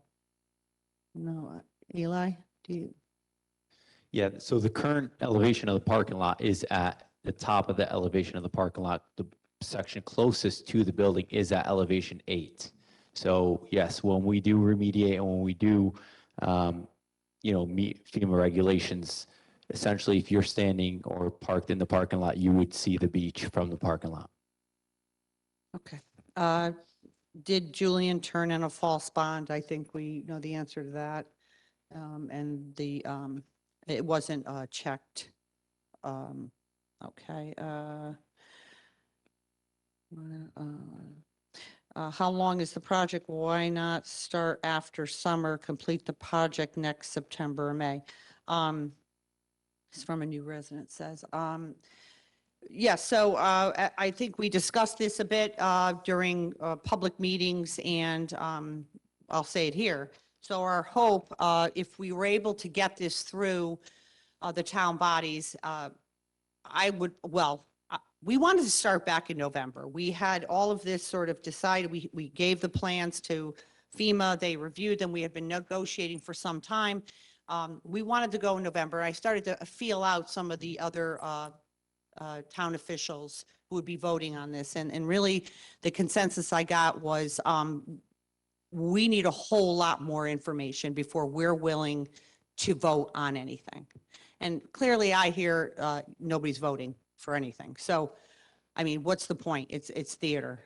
So we started working and continuing and going back and forth, and here we are. And so we can get to some of that other parts, but yeah, my plan would be to start after, and I explained this to FEMA on our conference call. If we were able to get the funding requests through the town bodies, I would like to start at the end of summer, because it's projected to be 12 to 15 months, 18 the latest, depending on weather conditions and so on and so forth. I do not want to impact our community 2 summers. That would be horrible. So we would like to try to start it later. And obviously it needs to go through the town bodies. Here, okay. Well, why isn't FEMA waiving? No, what appears to be, okay, there appears to be a minimum spacing requirement between the top of the grade beam and the bottom of the structure. The NOV points to the grade being above the FEMA stated grade of 8. The data seems to be based on elevation data from 15 years ago. 2018, excuse me, survey shows that Penfield Beach at 11 feet. I think we answered that. Okay. Sorry, there's just so many of these. Some of them are hard to read. If we keep current standards, why don't we have to raise the pavilion to comply with FEMA standards? Okay, answered that. Can we build a sand dune between the pavilion and the water? So that was one of the questions that we received last week or two. And based on the question as worded, I think the agency would need a little more information to conceptualize what's being proposed there. But I made earlier when I spoke, I made reference to a section in the CFR that talks about, any alterations to dunes or mangroves and whatnot. You'd have to have some type of analysis to show that it's not going to increase hazards to adjacent properties. Given how close something like that would be to the shoreline, I don't know how practical that would be, but again, that's not for us to decide. Again, I would just refer you back to the regulatory requirements. And I think there was a similar question about placing or constructing a dune behind the pavilion, so between the pavilion and the road. And the response would be similar. Obviously, the agency would need more information to better conceptualize, what's being proposed, to comment. But again, the regulatory requirement to demonstrate that it's not going to increase hazards to adjacent property as a minimum, would certainly apply. I know that Representative McCarthy Vahey serves on the Shoreline Task Force. I actually served on it when I was in the legislature when it was first established after Sandy. I remember distinctly during those meetings, and there was a lot of them, is that our Connecticut Department of Environmental and Energy Protection is a bit more strict than neighboring states. So for example, Massachusetts had come in and talked about how right before storms, their communities are allowed to actually move sand and bring dunes in to protect the shoreline right before a big storm. We're not allowed to do that in Connecticut because of DEEP's regulations, which are stricter, a lot stricter. And I don't know if Kristen's still here, but we need to have more flexibility with our regulating agencies on the state level to protect our shoreline during storms like that. If Massachusetts can move in sand to protect a shoreline right before a big storm and it actually protects people and then it's just moved out, I think we should be allowed to do that. Obviously, I can't make DEEP do that, but I know we can all contact our state representatives and our delegation and ask for those types of things. And I'm willing to support any of that because a lot of that would help our shoreline neighbors. It seems inconsistent to say the building is not in a floodplain mitigation structure, but if not brought into compliance, it jeopardizes everyone else's insurance. What am I missing? I think probably answered that.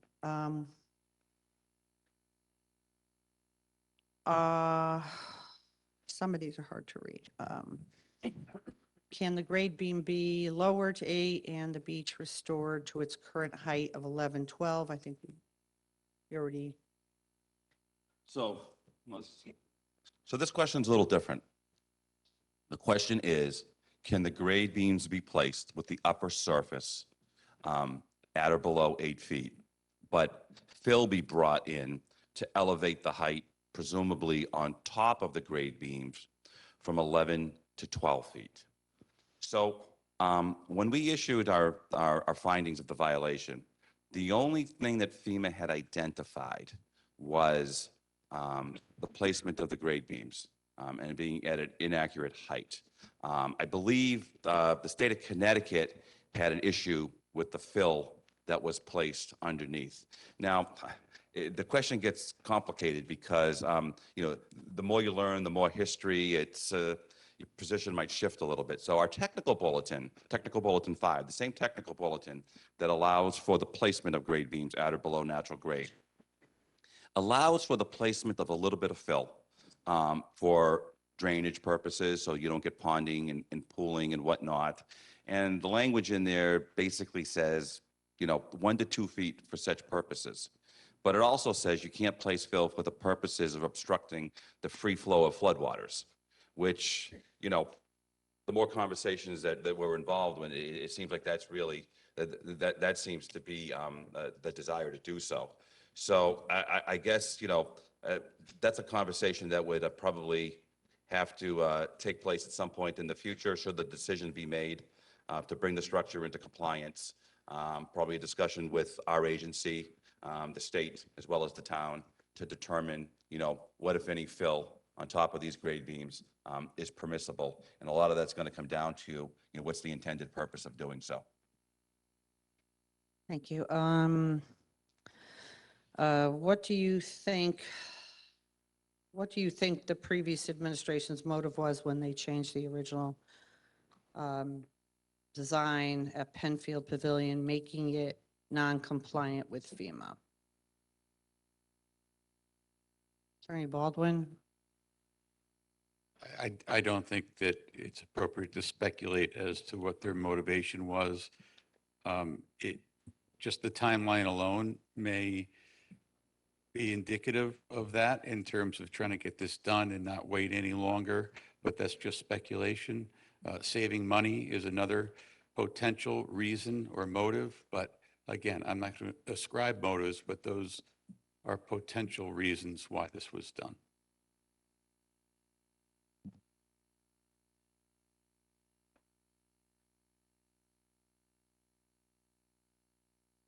Why is the asphalt parking lot not considered adequate cover for any of the contaminated soil under it?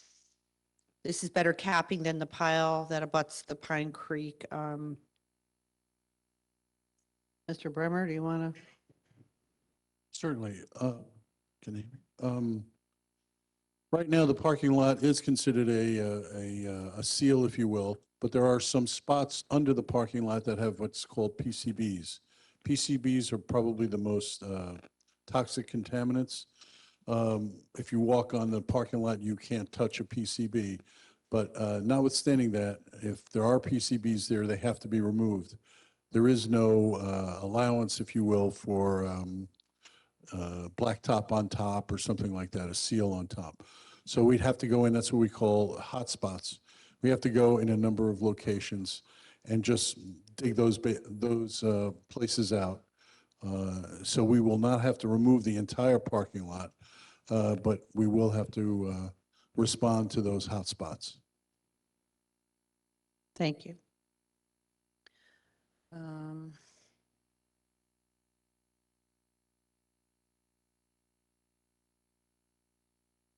Oh, this is for,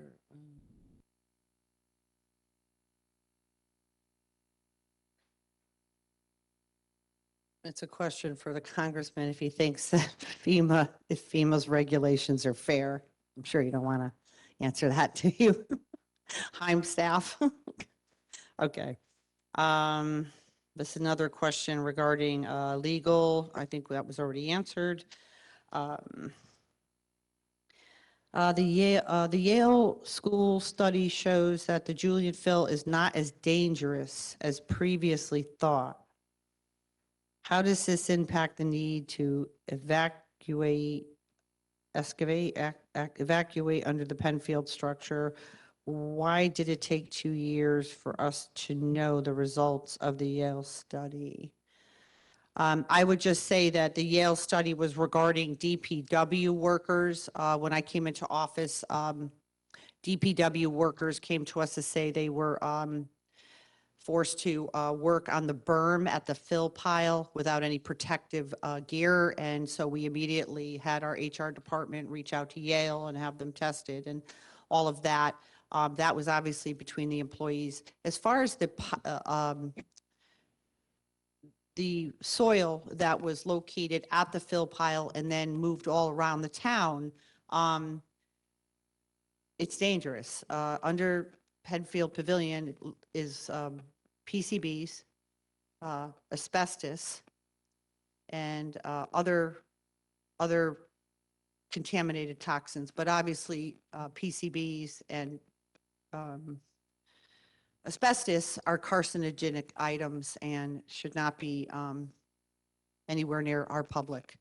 And so we're cleaning them up. We've cleaned up nearly all 40 sites throughout the town at considerable expense to the taxpayers of this town and considerable man hours from my administration working with regulating agencies. So yes, it must be cleaned up. The EPA and the DEP are demanding it, and we are going to comply with it. So that's the answer to that. Okay, how much can the town recoup Julian fill costs from companies responsible? Answered that already. Why did FEMA widen flood zone? I think they're talking about after Sandy when you FEMA expanded the floodplain. Yeah, I mean, that's really independent of this issue. So periodically, we update our flood insurance rate maps. And, so quite a few years ago, we initiated a study, along the coastline. So it's not really directly related to anything here in Fairfield per se. It was just, it's part of the production of our flood insurance rate maps that the area was restudied. And it's not unique to the town or this particular geographic area. Thank you. We already talked about the discount to the flood insurance homes.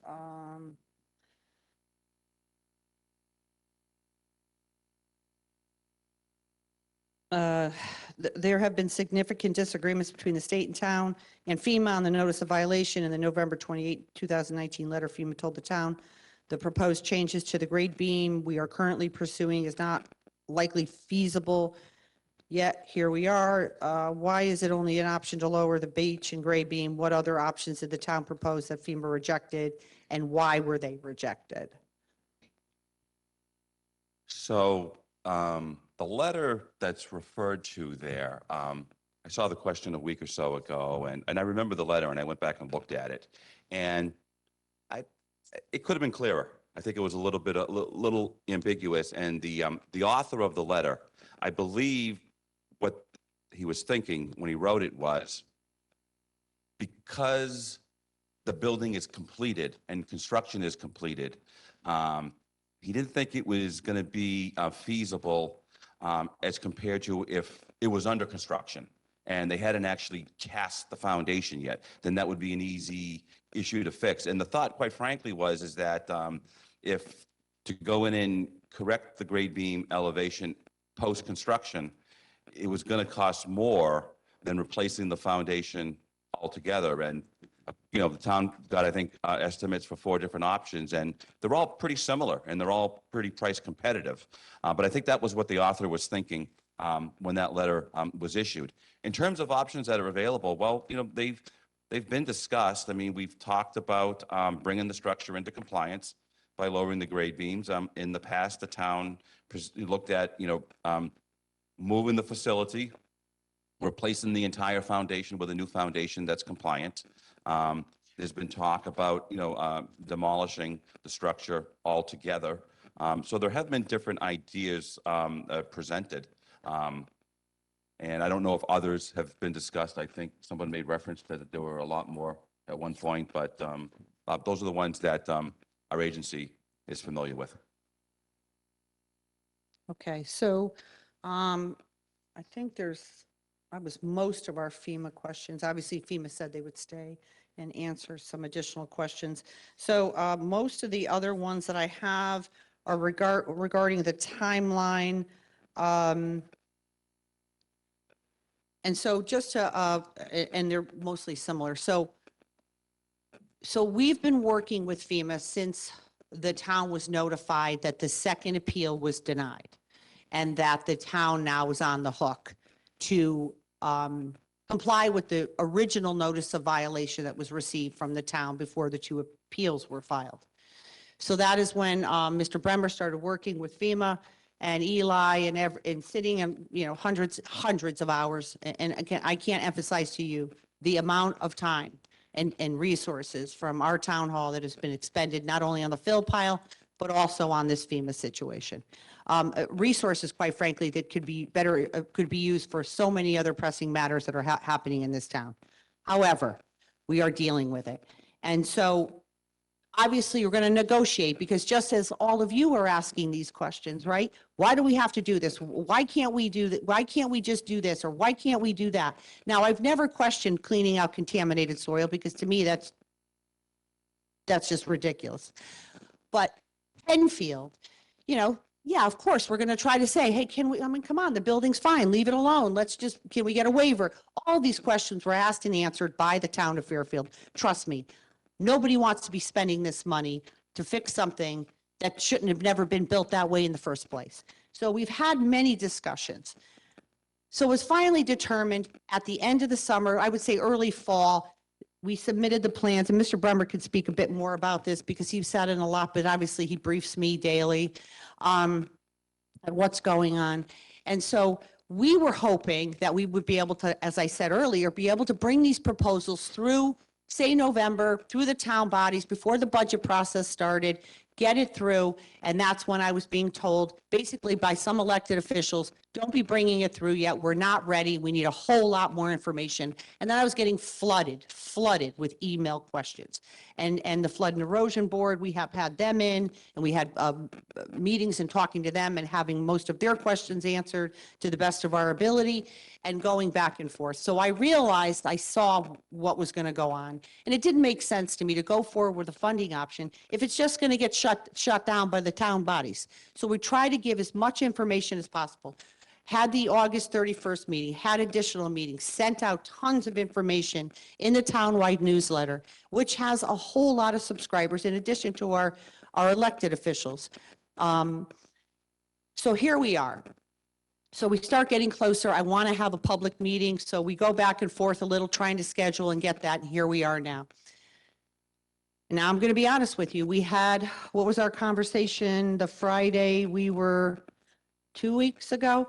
So we got on a conference call because I wanted to have some additional clarification from FEMA about some of the ground rules, about what they needed from us, and wanted to set up this town hall meeting and have this discussion. And it was during that phone call that I found out that basically they would start notifying insurance carriers that we were going to be downgraded if we didn't get a solution through by the end of March, which, by the way, caught me off guard big time. So we had a subsequent Zoom call with the congressman, the state delegation, myself, my team, who has been working on this, and tried to have a discussion about, can we get an extension? I mean, we didn't know that you were going to be notifying insurance companies by the end of March. We were right in the middle of the budget season. Can we get some additional time? Because this is obviously a big deal to lose this. And I frankly wish I had known this earlier, but again, we're here.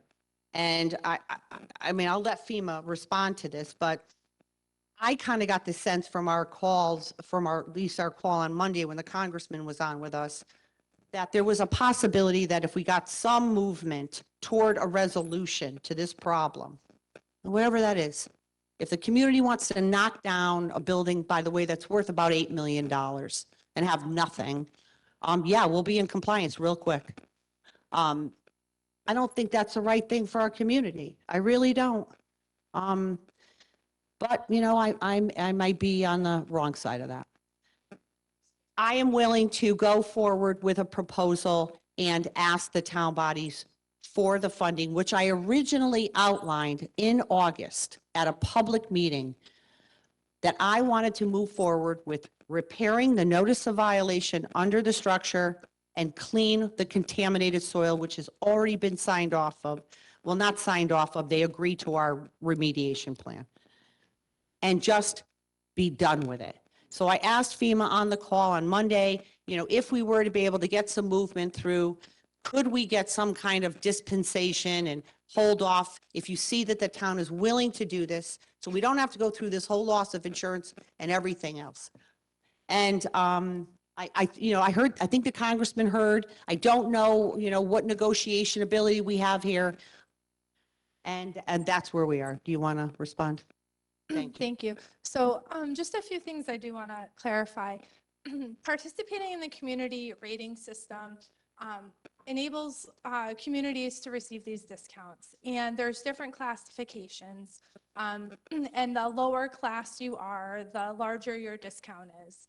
Communities are retrograded all the time for many different reasons. And it could happen because of a violation, or it could happen when we do our 5-year review and we identify that perhaps the communities aren't performing all of the activities that they were at, let's say, a class 7.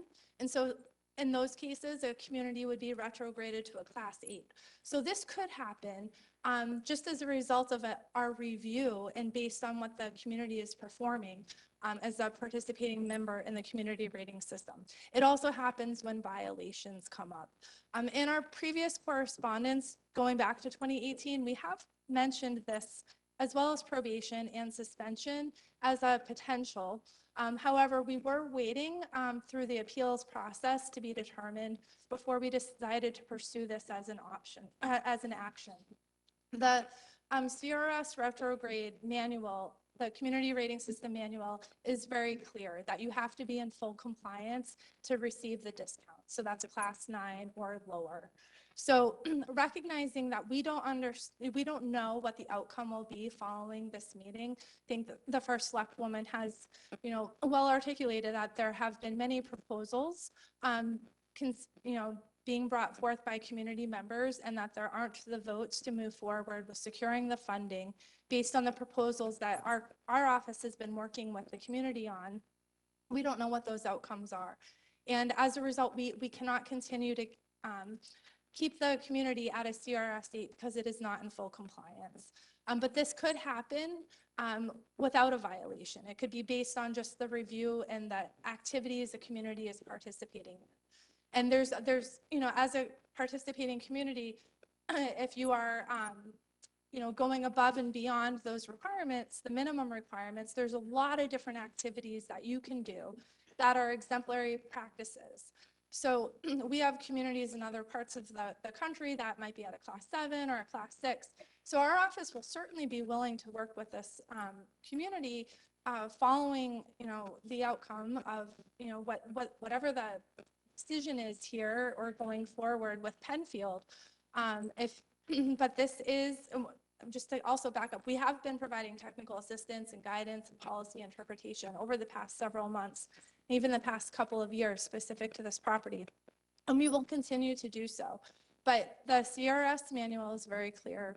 A community that is not in full compliance with the NFIP minimum requirements cannot continue to receive those insurance discounts.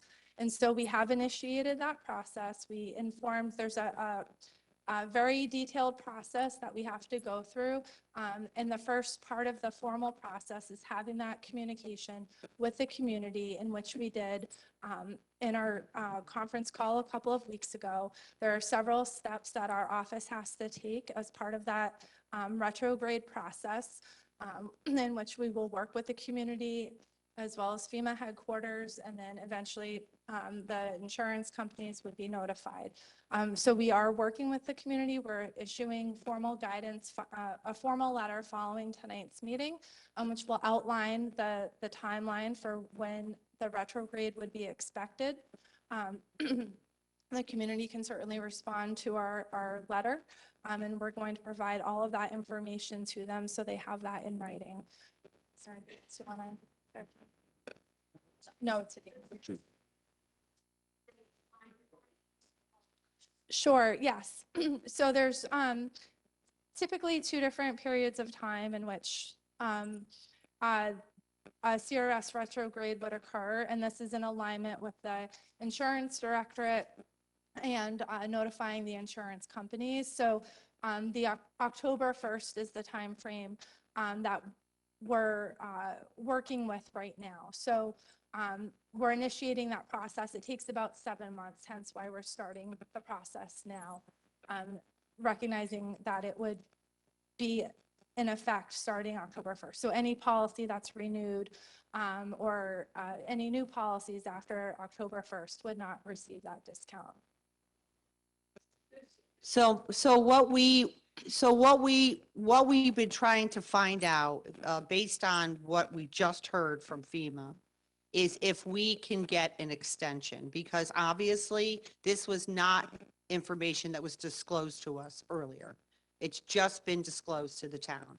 So to the FEMA, a grade B, so just so.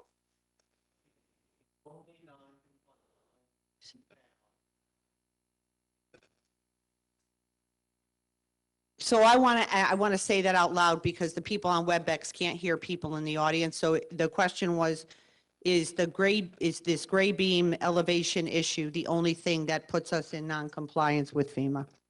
Thank you. So to my knowledge, yes, I don't have knowledge of any other existing violations within the community.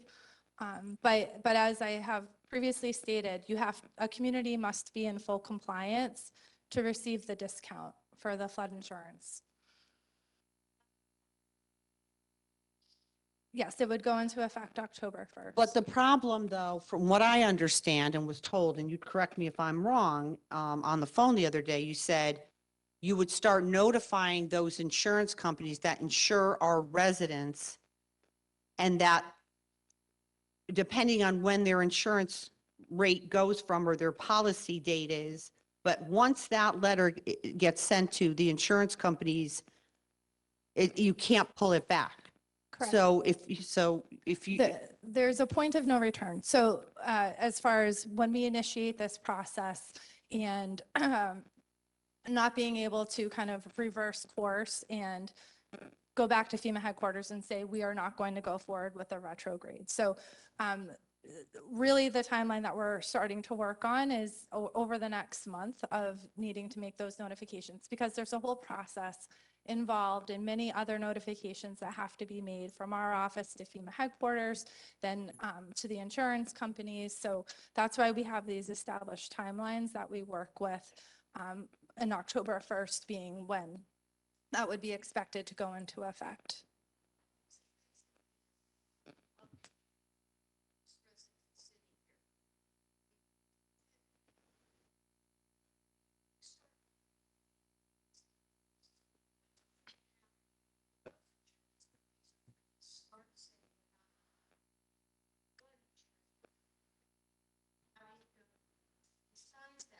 Aside for a second.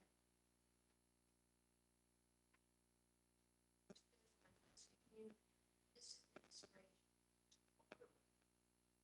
on the reason what we between Sandy, previous administration, you know what was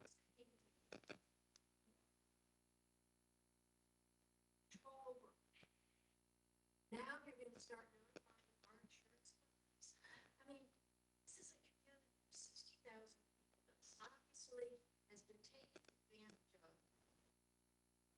It's unfair it's that administration. You're all sitting here because of it. So Patty is saying, and Patty, thank you for saying that, because and listen, these people work for the Federal Emergency Management, and I do, and I get it. They, you know, they're not the decision makers, right? And I expressed exactly what Patty just expressed on the conference call and 2 weeks ago and on Monday. And what I said was, our town is in a unique situation. We have numerous issues going on with the notices of violation from contaminated soil, and then this thing.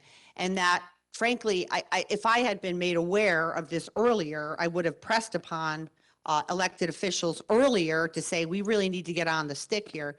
What I'm going to say, and I've asked our congressman, and I would encourage everyone in this room to reach out to Congressman Himes, Senator Blumenthal, Senator Murphy, and ask if they could help us get an extension, because frankly, we need one.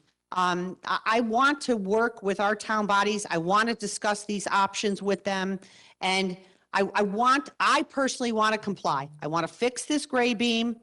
I want to clean out the soil, and I want to move past this dark history chapter of the town and just move forward, start talking about other things.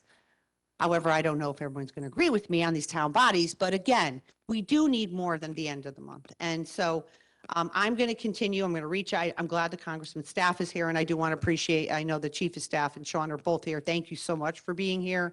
But I just don't know how I'm going to pull it off. After I got off the phone on Monday, I really agonized over this. I'm like, oh my God, we could call a couple special meetings. We could have a special Board of Selectmen meeting. We could have a special Board of Finance meeting. But I mean, just based on all the differing opinions here tonight, I know how this is going to go. And I just feel like we need a little bit more time, even a couple of months, to try to get this thing at least decided. Listen, if the community ends up saying, hey, tear the building down, we don't want to fix it, we don't want to do anything, and it's not cheap, and I showed you the slides, it isn't. To knock it down is not cheap. And you get nothing for it. So, yeah, I'm just as frustrated as you are, Patty, and I'm frustrated as our community is. So there are some additional FEMA questions just on the floodplain and certain issues that I just want to get through. It says if the private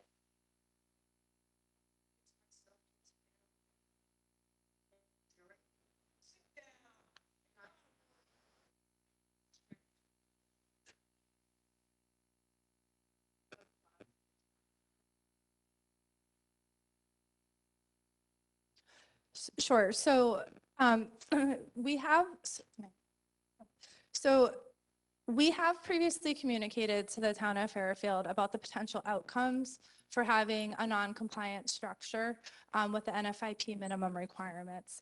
And we have mentioned CRS retrograde as part of that process, as well as probation and suspension. Yeah. And our first communication with the community was back in 2018, followed by April of 2022, where we specifically mentioned potential CRS retrograde, as well as probation and suspension. Now, I will say for community that does not participate in the community rating system, probation, then suspension would be the appropriate next steps when we have an unresolved violation. Our CRS retrograde is allowing this community to continue to bring the property into compliance without pursuing suspension. Probation would then be the next step. That would be. So that is the time frame that we work off of within our agency. So there's two. If I may, the So question if I question could was very just, yes, specific. but with all due respect, and I just said it, and she just reiterated, on a conference call 2 weeks ago, I was notified that the end of March was the deadline. I have repeatedly sent out emails, and anyone in this room can FOI the emails that I sent out to every elected official, including you, Majority Leader, explaining everything that was going on, all associated letters, and expressing the urgency of this matter, that it needed to be decided ASAP. Take a look at them. I'm happy to forward the letters that I said to all the elected officials after the August meeting that I held, saying, this is an urgent matter. We need to address it. The March deadline was communicated to me on a phone call 2 weeks ago on a Friday. I immediately called Congressman Himes and talked to him about it and said, we need help. We have a problem. I had no idea it was going to be this quick. No, there was no written notification. The first step in the process is a conversation with the community, followed by written correspondence, in which we agreed to provide that written correspondence following tonight's meeting, as we weren't sure what the outcomes would be following this meeting. There is no appeals process as part of the CRS retrograde. The language in the manual is very, very clear. You have to be in full compliance to receive that discount. So FEMA has a well-established process as part of that retrograde process, which outlines about a 7-month period of time with several different steps and actions that have to be taken. The first being the conversation with the community, which is what we had, saying that we were initiating the process at that point in time, and that we would follow up with written correspondence outlining those anticipated timelines and excuse me, and that is something that we have said we would provide following tonight's meeting.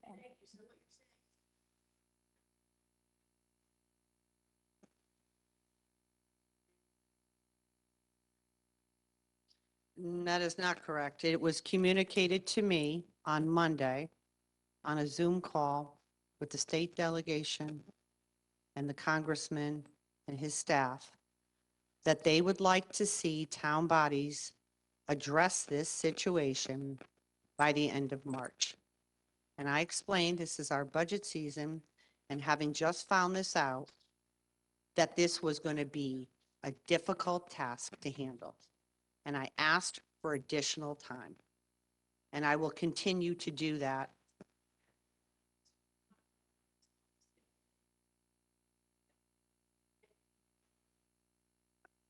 Congressman Himes' office staff is sitting right over there. Those two gentlemen were both on the Zoom call Monday, as was Representative Leeper and Representative McCarthy Vahey and Senator Tony Wong. And we were all told.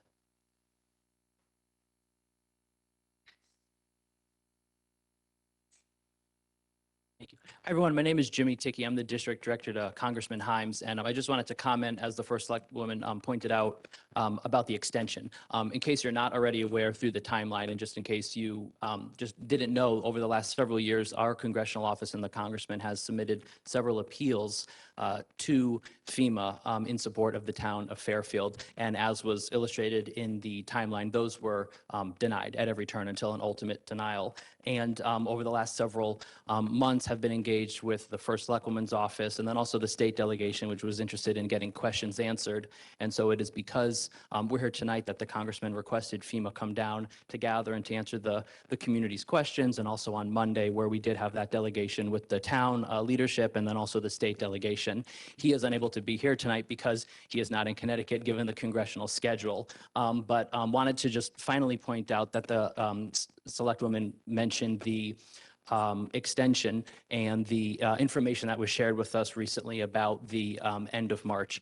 We continue to stand with the town of Fairfield and with our constituencies, and the congressman will support an extension, but understand we are not a regulatory agency or an oversight agency, but we will continue to be as helpful as we can be to the town, as the town is working directly with FEMA on FEMA regulations. But we do and will support an extension as we have every step of this way, with multiple appeals on this site and standing with the folks of Fairfield. So I thought that would be helpful to mention, since you mentioned our office with the extension.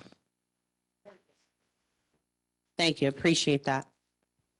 Okay, so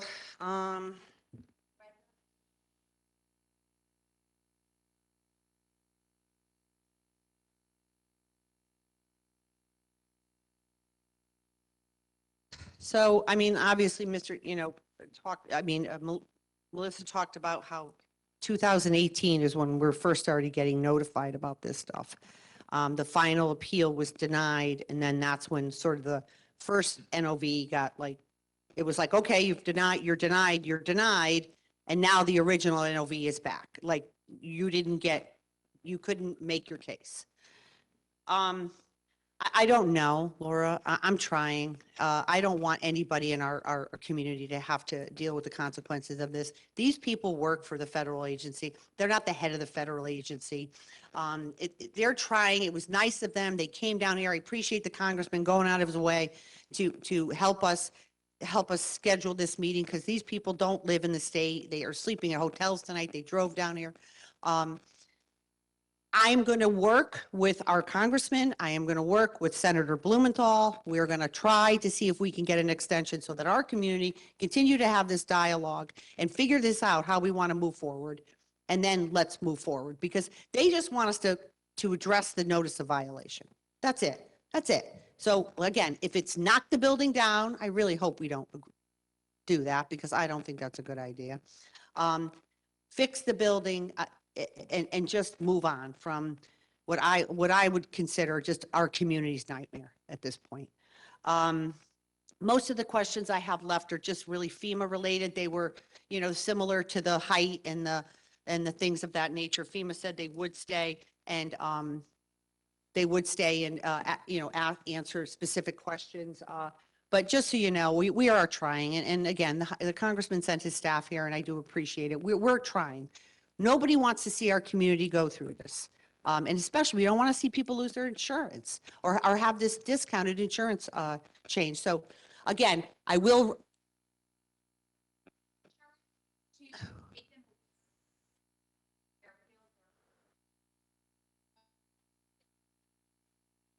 Like insurance fraud, like here we have a. And they're going.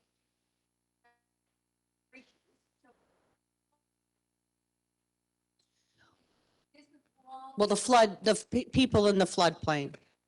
No, again, I don't know how much sway I'm going to have on an insurance company.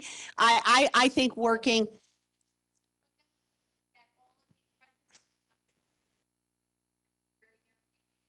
So what I believe the best course of action is to work with our congressional delegation and ask them to ask for consideration from the higher ups in FEMA so that we can potentially put a hold on putting this off with the caveat, by the way, and that's important here. We're not asking to be absolved of our notice of violation, to get a free pass, because other states don't, other people don't, and neither should we. No one is above the law, right? We have to follow the law. Even though we didn't break the law, we still have to follow it. What I'm asking for is, can we just have a little more time so that our community can come together, make a decision about how to handle this violation of the law, and then not be penalized, not have our community penalized.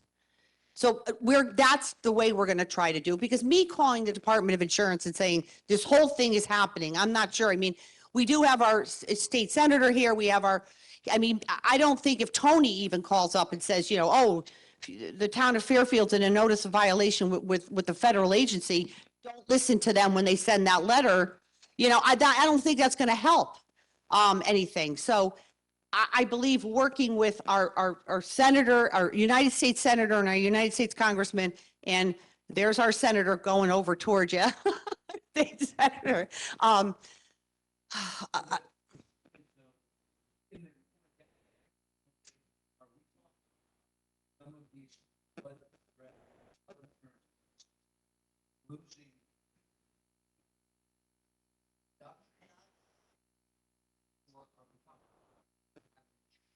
No, my understanding is they lose the 10% discount for Yeah. being in a NFIP rated town.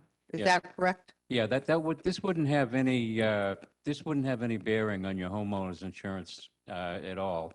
Matter of fact, from a standpoint of premiums, there's, you know, more communities that, you know, haven't done extra and joined the CRS program that aren't getting that, you know, not getting that discount. They still are able to buy insurance and, you know, get it renewed, et cetera. So it shouldn't have any bearing on your actual homeowner's insurance.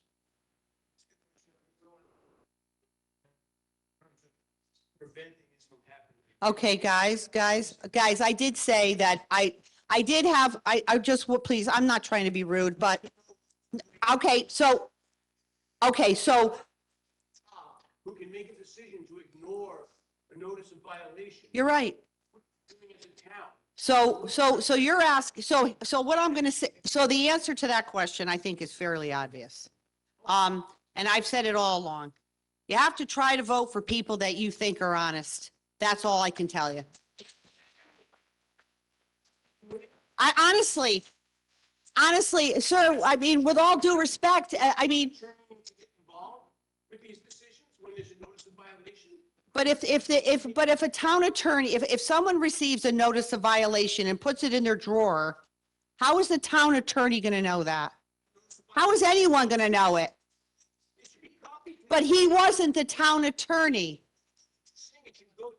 I think you're suggesting redundancy, meaning more than one person should be involved. CEO with a copy to several other people. Absolutely, Agree. absolutely. And why didn't it happen in the past? We can't answer. Is it happening now? Absolutely. There's a great deal more transparency, I believe, than there was in the process. Transparency and redundancy, to your point. Okay, so there was 2 questions on WebEx, and then I'm going to close it out. And again, FEMA will be here to answer any questions. I'm here if you want to ask a question.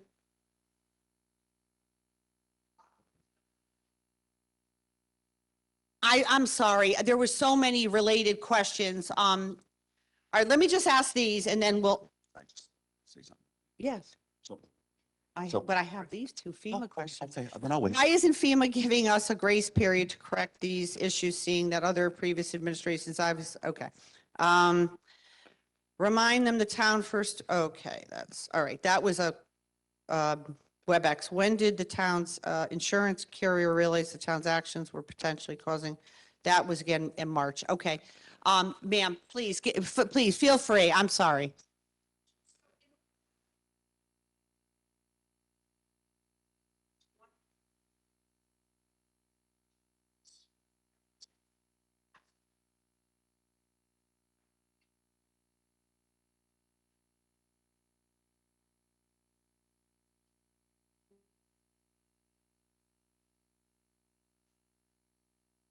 So I think in the PowerPoint, if you saw what right.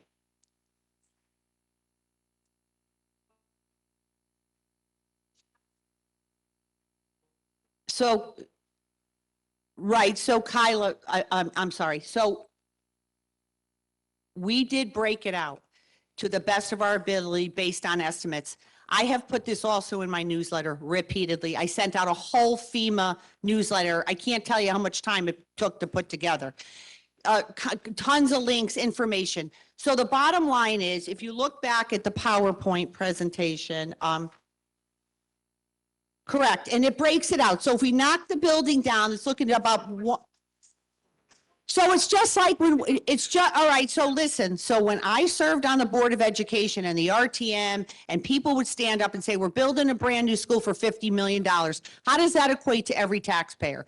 So, is it $1 extra each taxpayer? I mean, that's really more of we could get you that answer. How much does it cost per? If you build a $50 million school, or if you build a $100 million school, or what does it equate to? 23, I don't know how much the impact, depending on what choice is picked.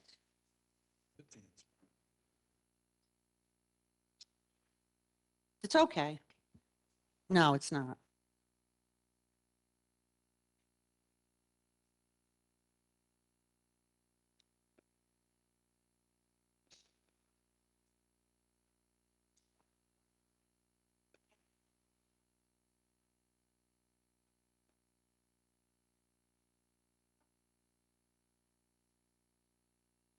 I agree. And so thank you. And I'm sorry that I didn't ask it before.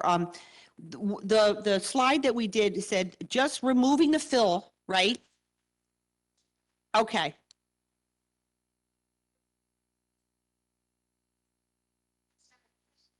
So years ago, they used to do, when I was on the RTM, we would ask those questions. Like, for example, we built 2 high schools.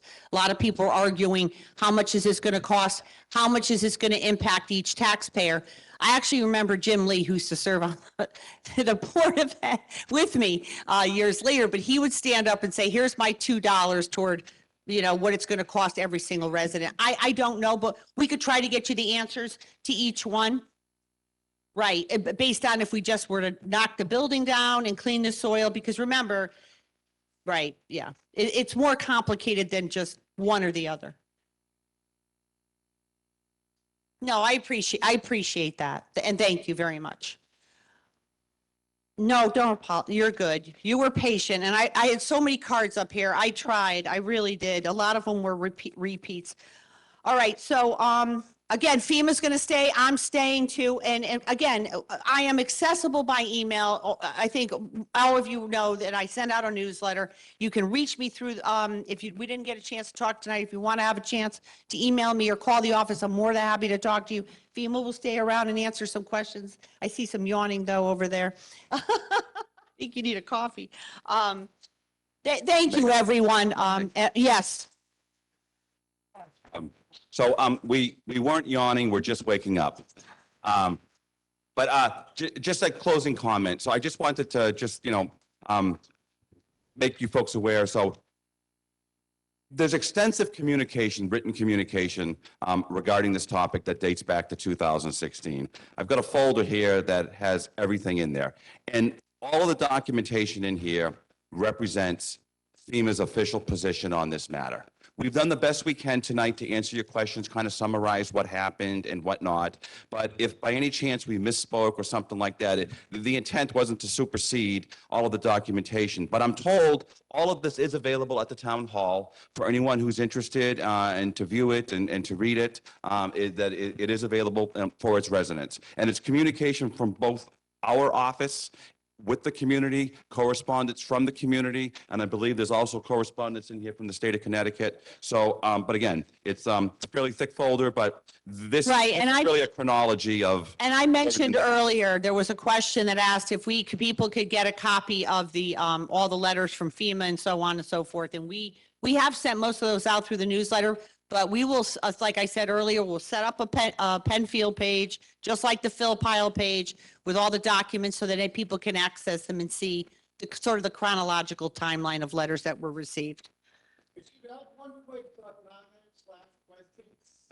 and this is about the insurance. If those letters go out to the insurance companies effective March 31st, and no previously you said originally they go on probation, it's only $50 extra fee. So I can clarify. So yeah, so for a community that does not participate in the community rating system, the next appropriate action would be putting a community on probation, in which they would receive a $50 surcharge. No, you are not. And so the CRS retrograde is allowing the community time to come into compliance before probation. Then probation would be the next step, and then suspension. For the, so right now, we are pursuing the CRS retrograde. There's a very rigorous process that outlines about a 7-month period of time, which would go into effect October 1st for policyholders. However, notifications get made sooner than that to the insurance companies. So that March 31st is kind of that point of no return, where the notifications start being made so that policyholders would be notified on the discount for the 10% or 5%.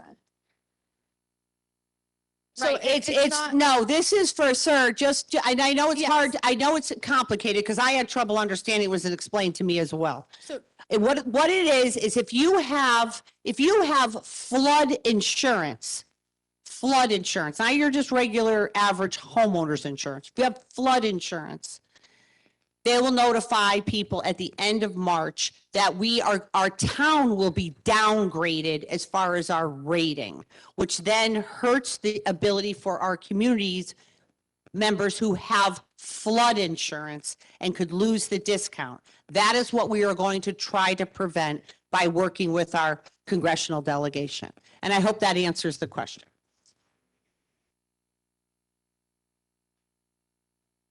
We just found this out. No, I agree. I mean, I didn't know that March was the deadline.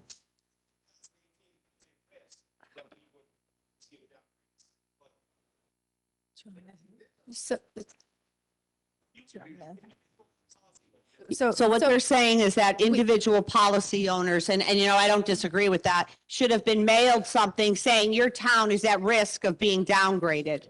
So our communication, the federal, so So the Federal Emergency Management Agency, our communication is always with the community officials. So our office engages directly with the state or the community officials, the chief elected officials within the community.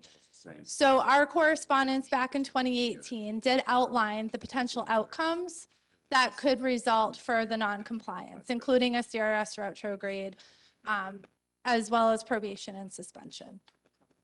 And so we have also had continuing conversations with the community. We also recognize there is an appeals process. But when we were invited here tonight, we wanted to be fully transparent and be able to have this conversation with the community so they understand the potential outcomes. Because, just a few months ago, the community did seem to be moving towards compliance. However, we've been seeing all of these new proposals. We come to find out that there aren't the votes right now to secure the funding to move forward with the proposals that our office has seen. So we don't know what the outcome will be following tonight's meeting. And so I don't want to keep repeating myself, but a community must be in full compliance to get the discount. So we are not talking about your homeowner's insurance. We're talking about your flood insurance and the 10% discount those policyholders have in the special flood hazard area. And for those that are not in the special flood hazard area that have flood insurance, they get an additional 5%. So those discounts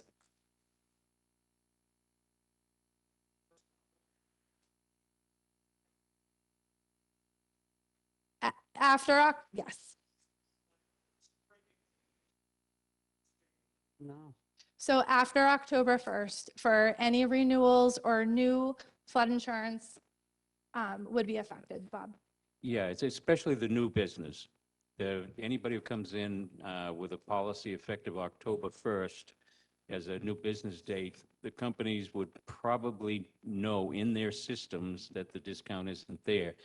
Companies generally, one reason we have to start the process, earlier than you'd normally think is because they bill anywhere from 60 days to 45 days in advance.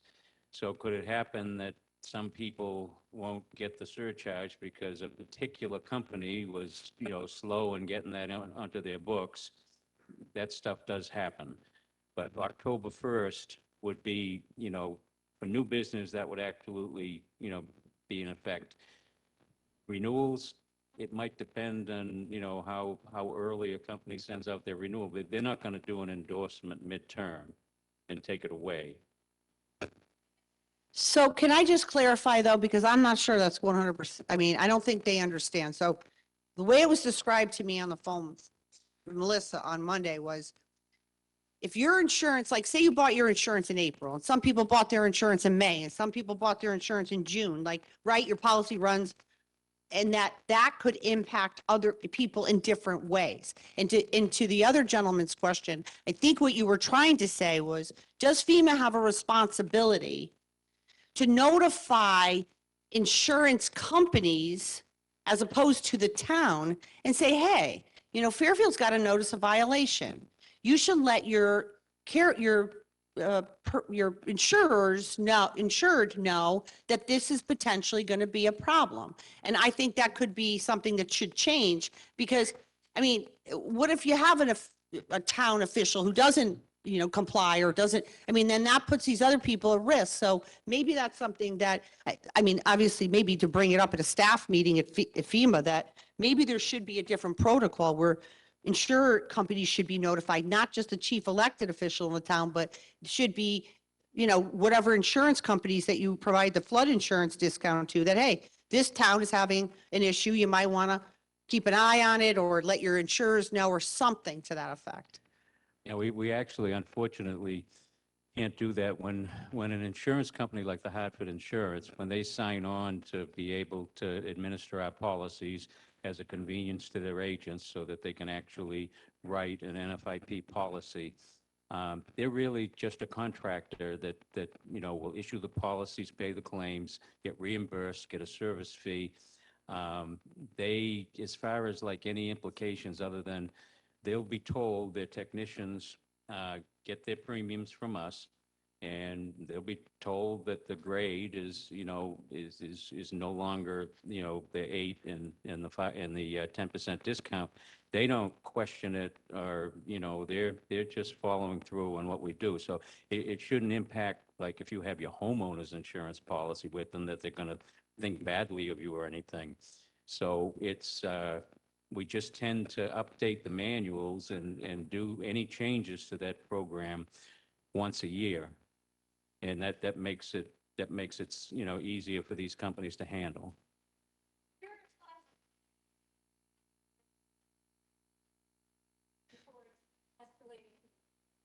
So class 10 is a 0% discount. So that is, a class 10 is what you would remain at. And if you wanted to re-enter the community rating system, then we would initiate the process of doing the community assisted visit. And it would probably take about a year or so, as long as there are no violations at a minimum. A year, sorry, I didn't mean to at a minimum, I would say, as we go through the process. We have to review permits, we do the floodplain tour, where we go and look at different development in the area. We review the ordinances. However, this happens throughout the entire program, whether you're looking to participate in the community rating system or not. So this happens regularly throughout the region as a NFIP community. I would just like to say, I would really like to avoid that, because it sounds like, as I said earlier, like a real bureaucratic rabbit hole. And I don't see it as a good thing for our community at all. Okay. And I want to desperately avoid it. I think. So, I just want to clarify, is that what you were asking, or were you asking, once you're retrograded, how soon after would you be put on probation? Okay, so, good question. No problem. They got more than they asked for. So, there's no specific prescribed timeline. What I can tell you is typically probation would follow soon afterwards. But there's nothing that spells out within 6 months or 9 months or whatnot. And, we're constantly engaged with the community. We're constantly evaluating where it's at.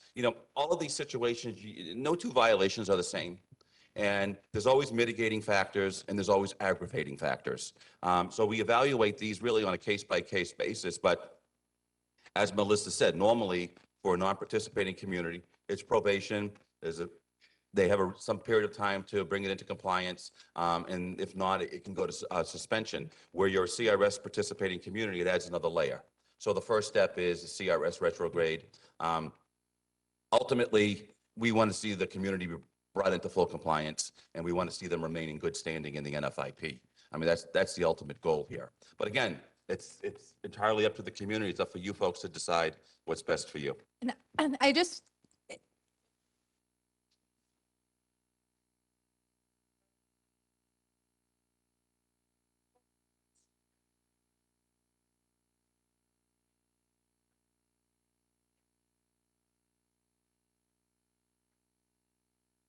So the between probation and suspension, that's a little easier to define in terms of when you go from one to the other.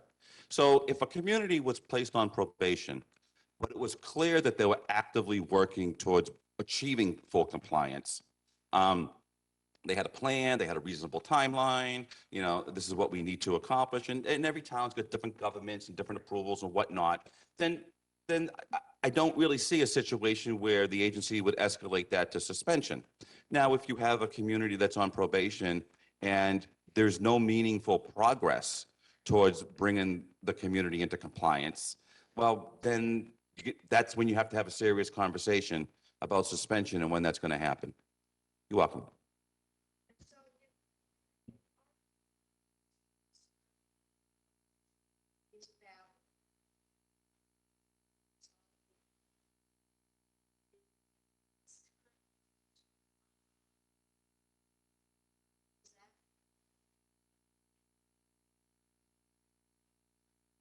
You mean for an extension to the retrograde?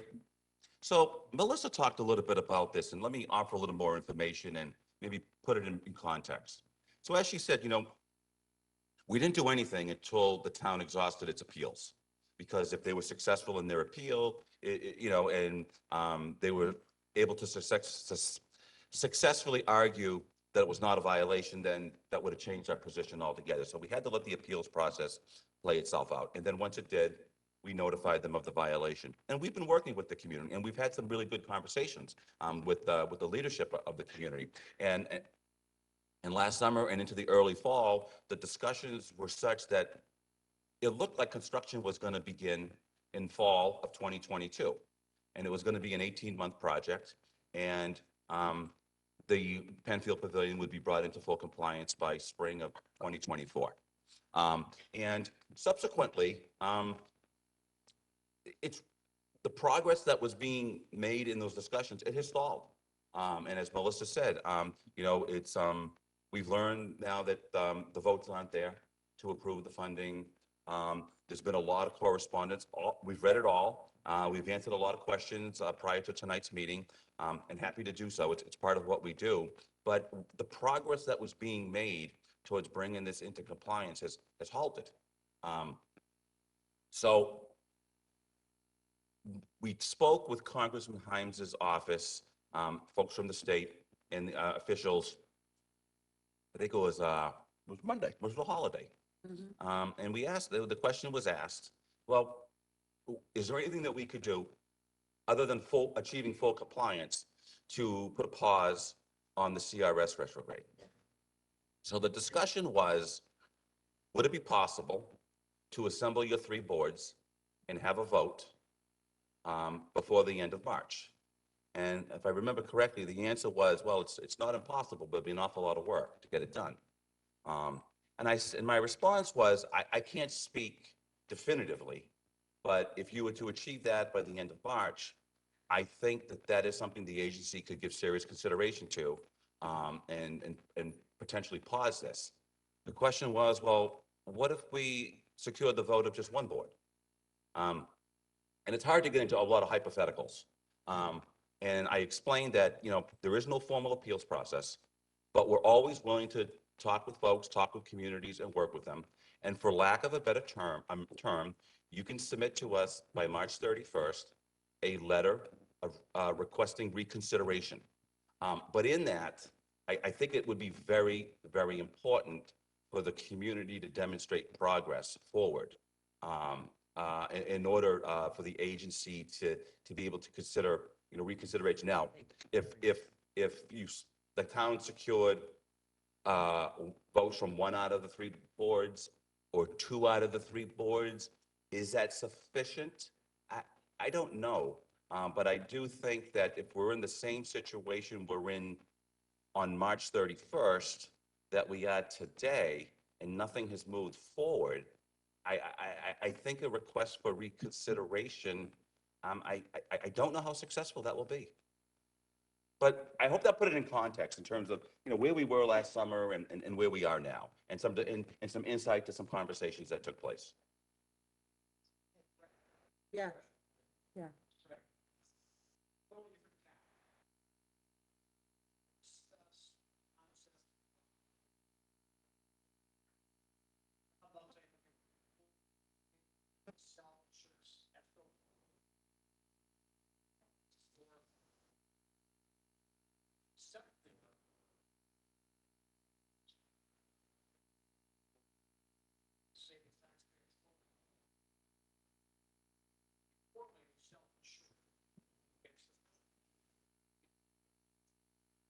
It's not just the building. So it's over 1,800 residents who would lose the 10% discount on their insurance. And I think, based on what we saw with Sandy and the extreme damage that happened to people's houses, I don't think 4 million would cover it. I mean, just to be clear, right, we're looking at 5 million to clean the fill, which we're doing regardless. 3.5 for the construction requirements, the deck, the railings, the watering and all that. And 3 million to just fix the NOV, the FEMA NOV, the gray beam and all that.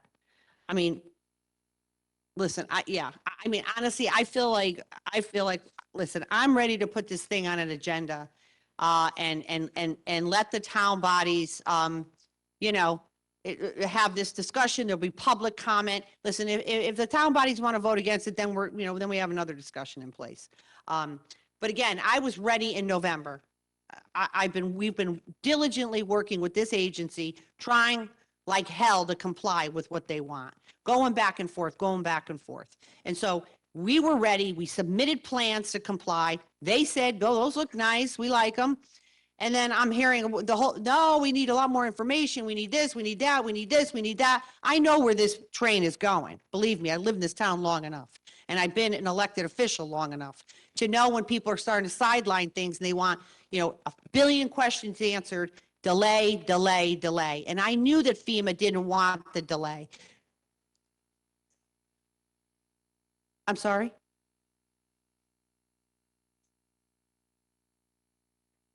Well, the plan that we were trying to get done, Eli, Yeah. the one we're cleaning to fix the grade beams, lower, clean out the soil, we have that. Yeah, so if you allow me, Brenda, please. So we have reached out, we have submitted drawings to FEMA, conceptual drawings on remediating the NOV and fixing the foundations. We have drawings, they're preliminary. We have submitted them to FEMA.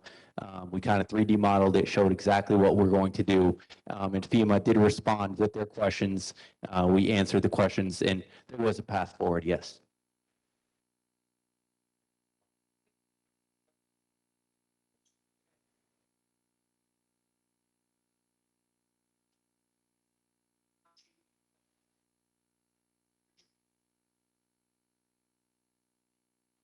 But again, no, listen to me. I just want to be real clear here, okay?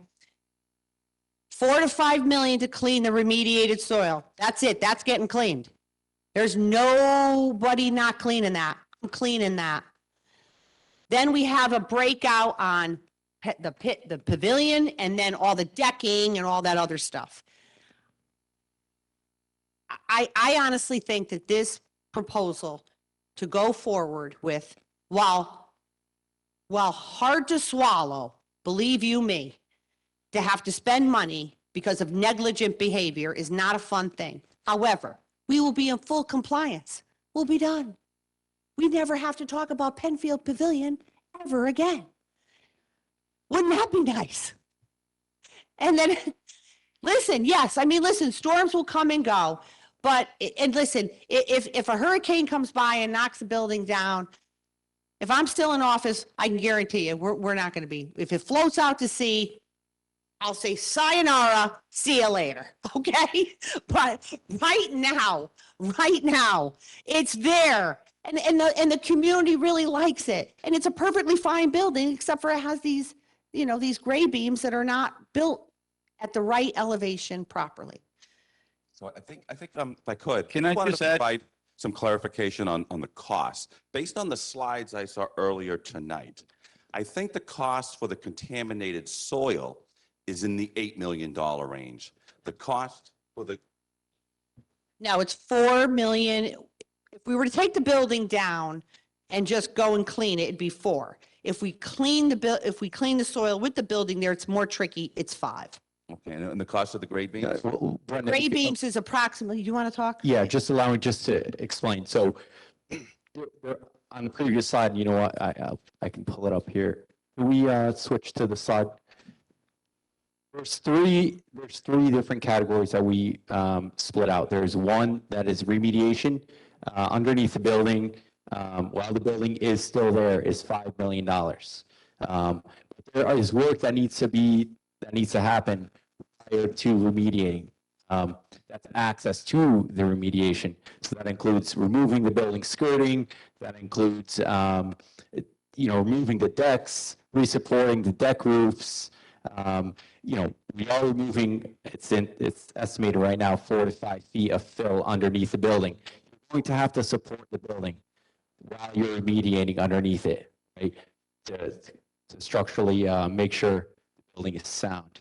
I don't have anything. So that's $5 million. So there's another $2.5 million, which is just talked about all the other constructability. Then there's the FEMA NOV, just actually fixing the foundations. That equates to $3 million. So it's a bucket of 5, 2.5, and 3.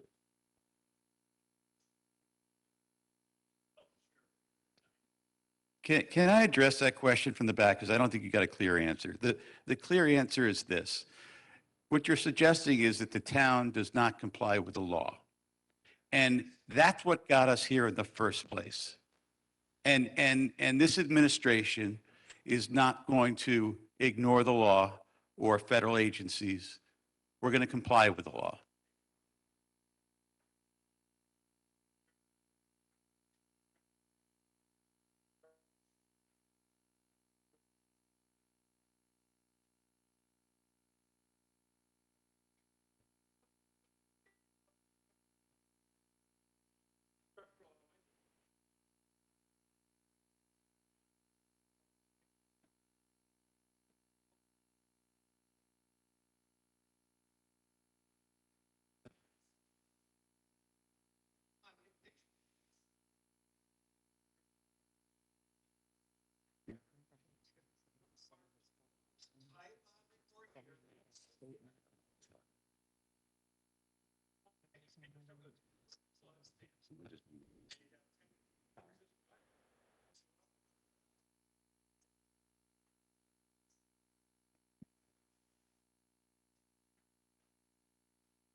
So there's a lot you said there, and some of it I'm not familiar with, but for everyone else in the audience, there's the flood insurance rate maps which we produce.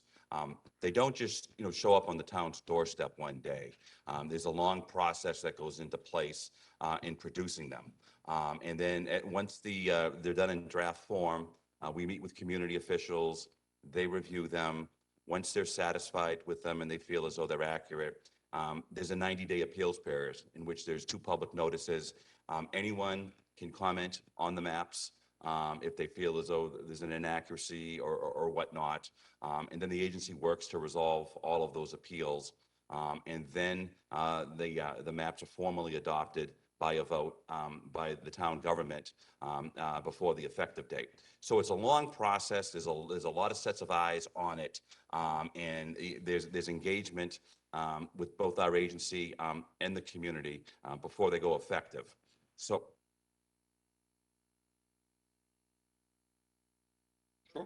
sure.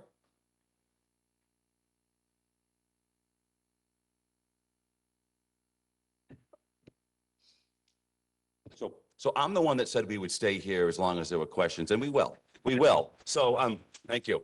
No, seriously. I mean, you folks came out, and it's an important issue. So, well, I mean, but someone's going to have to moderate if people have questions, because but we will. We'll stay and we'll answer whatever questions you folks have. And like I said, we've got representation from public assistance. We have our insurance liaison, and both myself and Melissa work in the mitigation division. And one of our duties is administering the National Flood Insurance Program. So we will ask whatever questions you have for us. You're very welcome.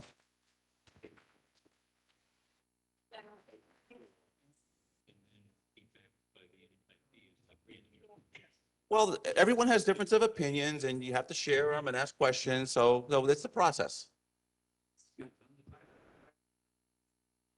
Sure.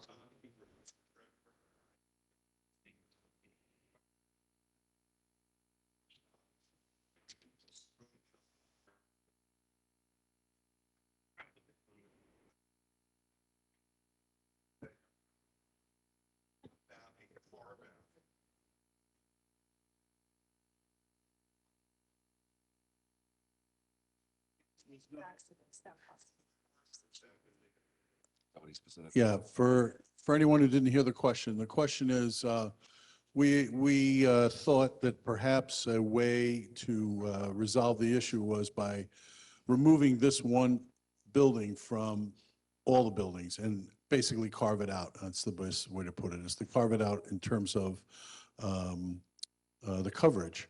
Because the argument I made at the time was, if we carve out this building, and let me back up. If we're going to spend the money to rebuild the building, why don't we wait for the storm to knock it down, and we'll rebuild the building then? As long as it doesn't affect all the other homeowners, can we somehow carve this building out? And the answer was no. The answer is that if we carve out this building, you're basically saying that this one building is not in compliance, so therefore all the homeowners will be affected by that. So the idea to somehow remove this building from the CRS was just not accepted. So, so the answer was no. That's correct.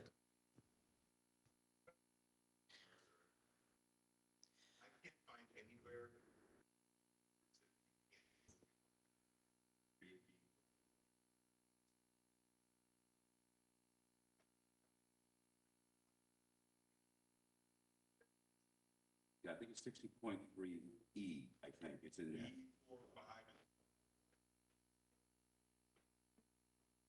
I can look, well, I can.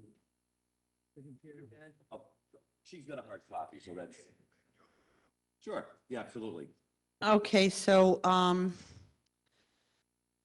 again, I'm going to just say, I am available to answer any questions that you have. Call me up, email me.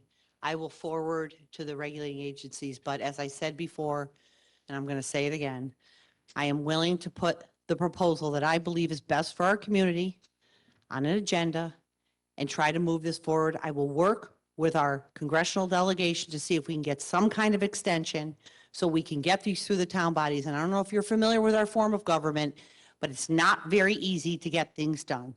But I am going to try like hell to get it done. Well, it doesn't work like that. So thank you so much for coming tonight. I really do appreciate it. And have a good night, everybody.